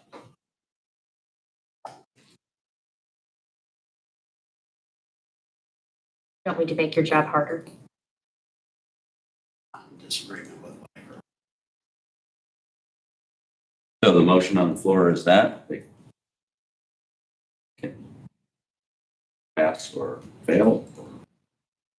A second. Yeah, Renee seconded. That's why we can talk about it. You can't talk about it unless you second. Yep. Christina Ron, what first, Renee second. Correct. To reduce nonprofit line 30186 inlet from 110,000, reduce it down to 88.5. That was the motion. Yes. Back to where it was last year.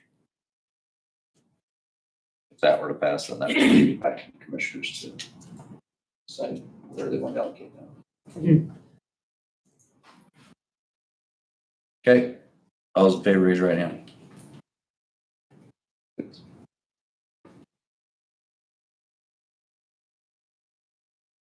I'm sorry if I stepped on your toes with my idea about lit and Cume. I just, Oh, you didn't catch him second.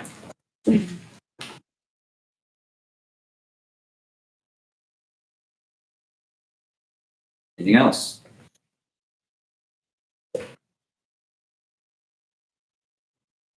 Auditor's office, anything? Us. Yep, take your time.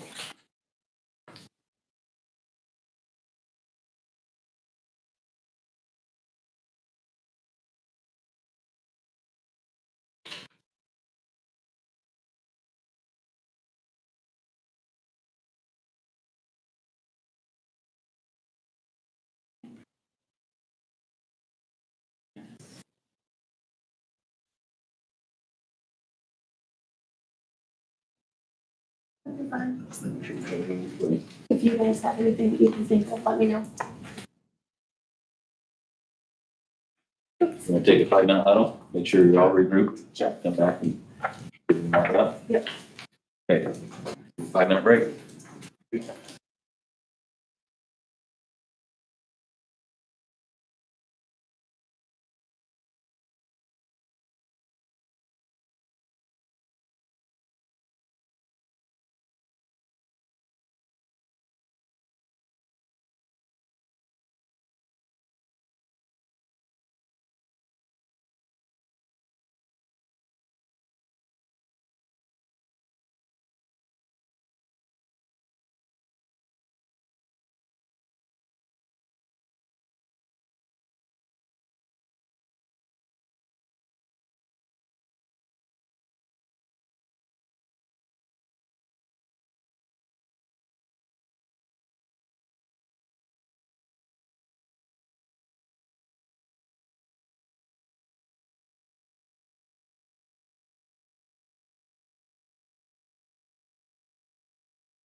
Thank you.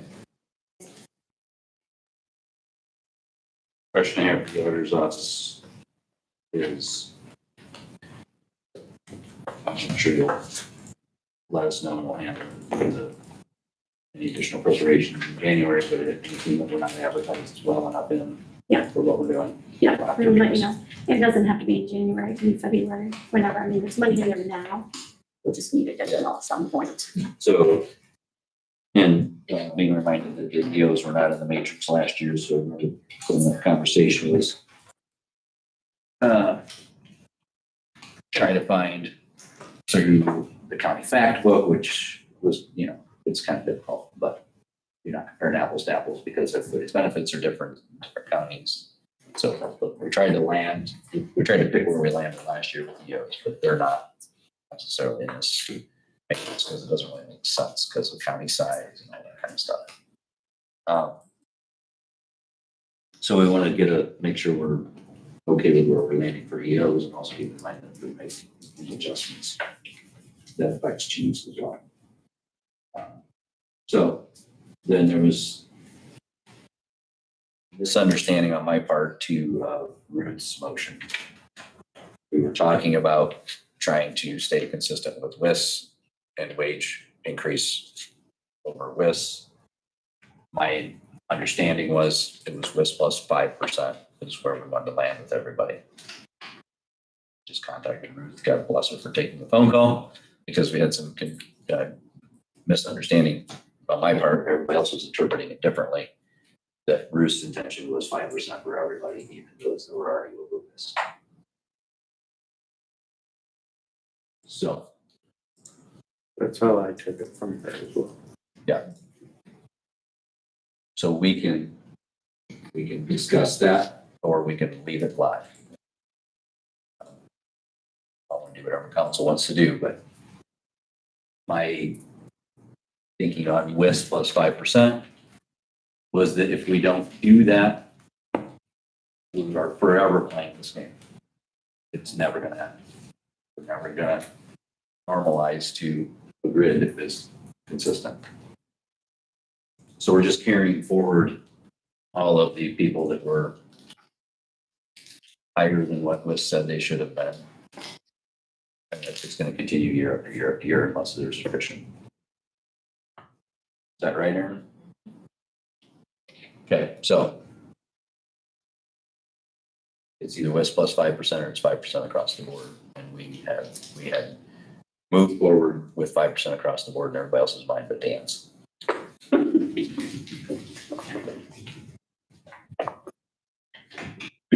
Discussion.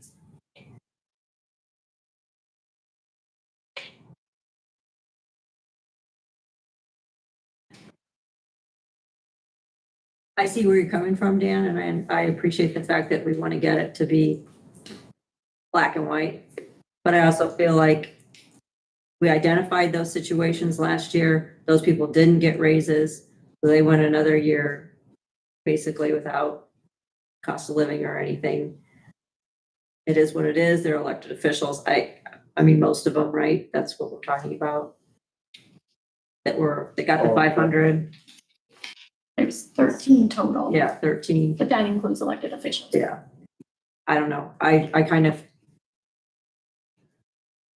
feel that needs to just be what it is at this point. It is what it is at this point.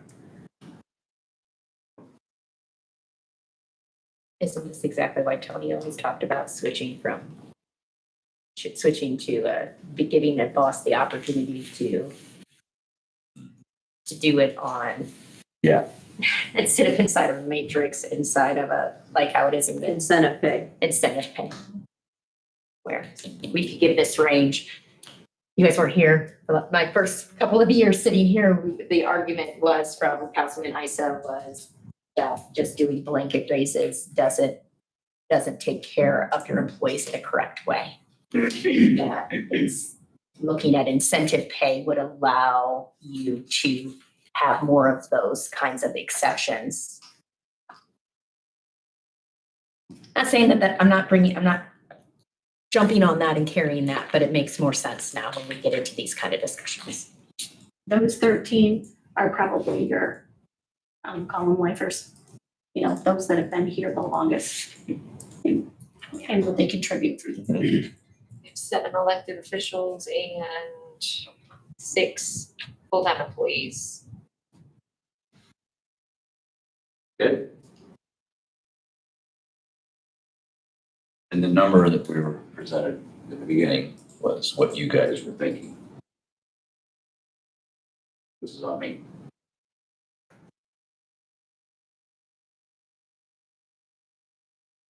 I like the idea that it's black and white and it makes it easier for future and at the same time, like going back on what we did at this point. I don't think would be the right thing to do. Well, at least it's kind of handling a little bit of longevity. It's not formalizing it, but Yeah, Because those 6, the reason that they are outside the elected official, or the reason that they are is because they have been here. And it will reset it when they leave. correct. eventually it's gonna correct itself. So whatever the list number was when they leave or retire. okay, so we good? I'm good. You guys are? Council, we good? Yes. Okay. Hey, I'm the one that's got it. That was so cute. It's clarity. That's clarity. I don't guess. And that solves the health department thing. That still makes what we did in health department accurate. Correct. Okay, good. Any discussion on those? Yeah, I'll hand over that to you. Anything else?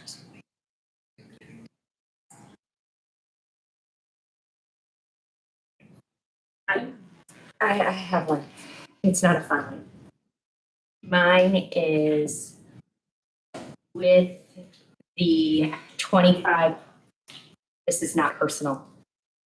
With the $2,500 stipend that we get to add because of Indiana Code 36253.7 in the elected auditor position. Then the admin stipend that we give on top of that. Are we gonna give a $2,500 raise there? Or are we going to lessen our stipend and keep it even or do something in the middle is my question.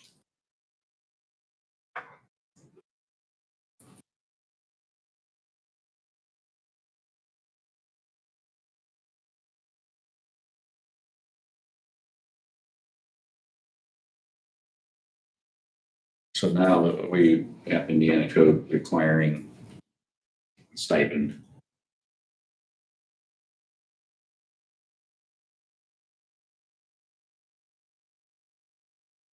Did we take it out of what we were originally considering?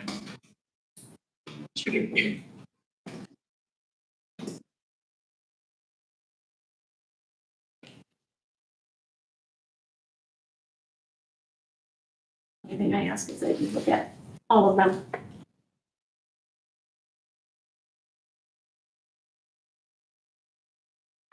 I'm not it wasn't an ask about a decrease.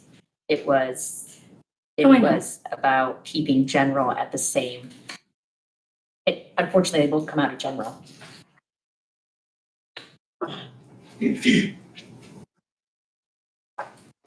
Well, I remember, It's just an ask. I just didn't know if everybody had seen it. yeah. Goes back to the justification for the stipends before certification requirements. Still in place. You're right.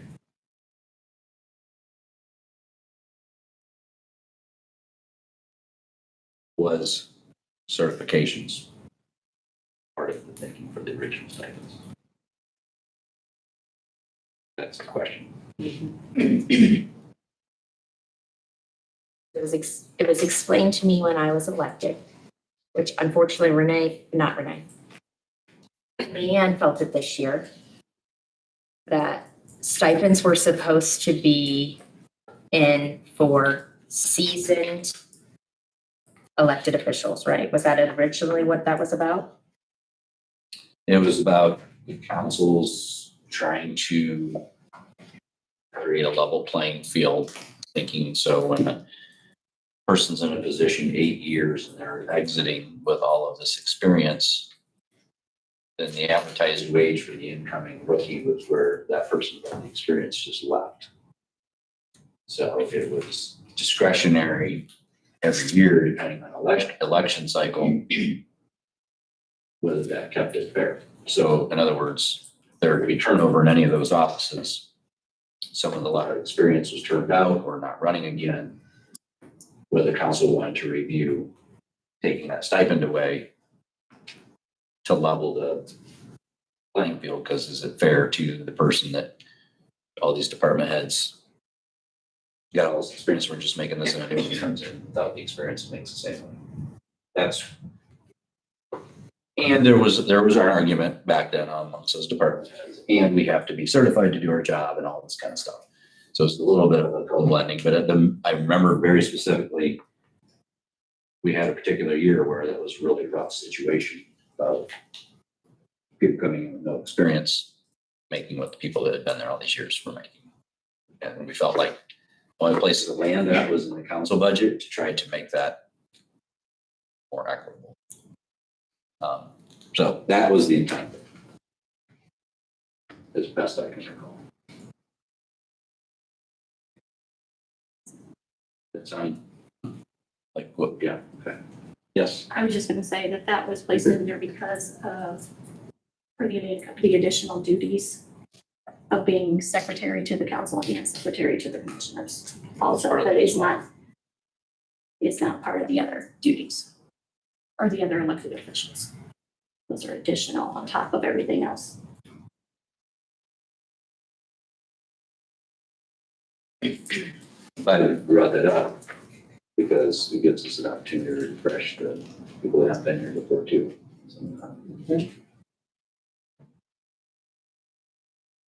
The general idea of it, I like, it makes sense. Where, like you said, if it's people that have been here, can get that, then if somebody's new.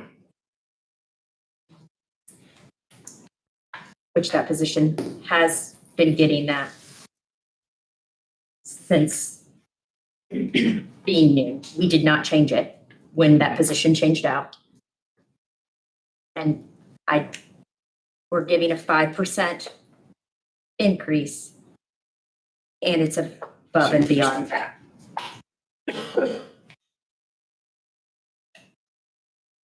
And that's I see what you're saying. in that office that didn't happen. But two, there's totally green going in, which we had in one office, and there's bringing other basic experience and having worked in the departments going into that position, which is why it was left back to them. It wasn't even discussed my first year, so that's why I didn't understand any of those. That's why I thought everybody needed a fair playing ground. So I think it's an excellent discussion point. Any motion to make any changes there?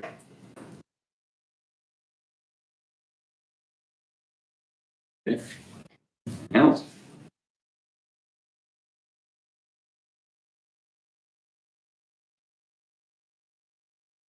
So I believe this would be official closed sessions. But knowing that this doesn't mean adoption yet. And we have a meeting next week. The budget adoption session is on. You can have additional discussions if you want, if you're not gonna leave. So adoption is not until October 14th. Well, it doesn't hurt to throw that on the agenda if there's anything we want to talk about. We don't have to do anything with it, but I think we leave it on the budget. I mean, I think we leave it on the agenda. Tuesday. And No, because this is all still the same session. say the big thank yous for when we adopt, but thank you everybody for doing your homework.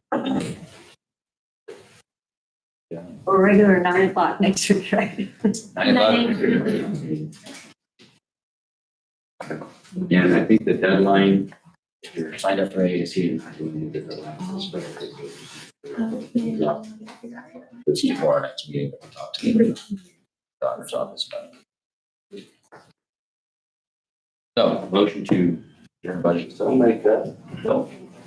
Second. Eric. Session adjourned. Yes. All of you can forget about the employee appreciation. and up at the- hot dogs and stuff. 5 minutes. Fabulous. You guys are invited to. Around 2 hours later.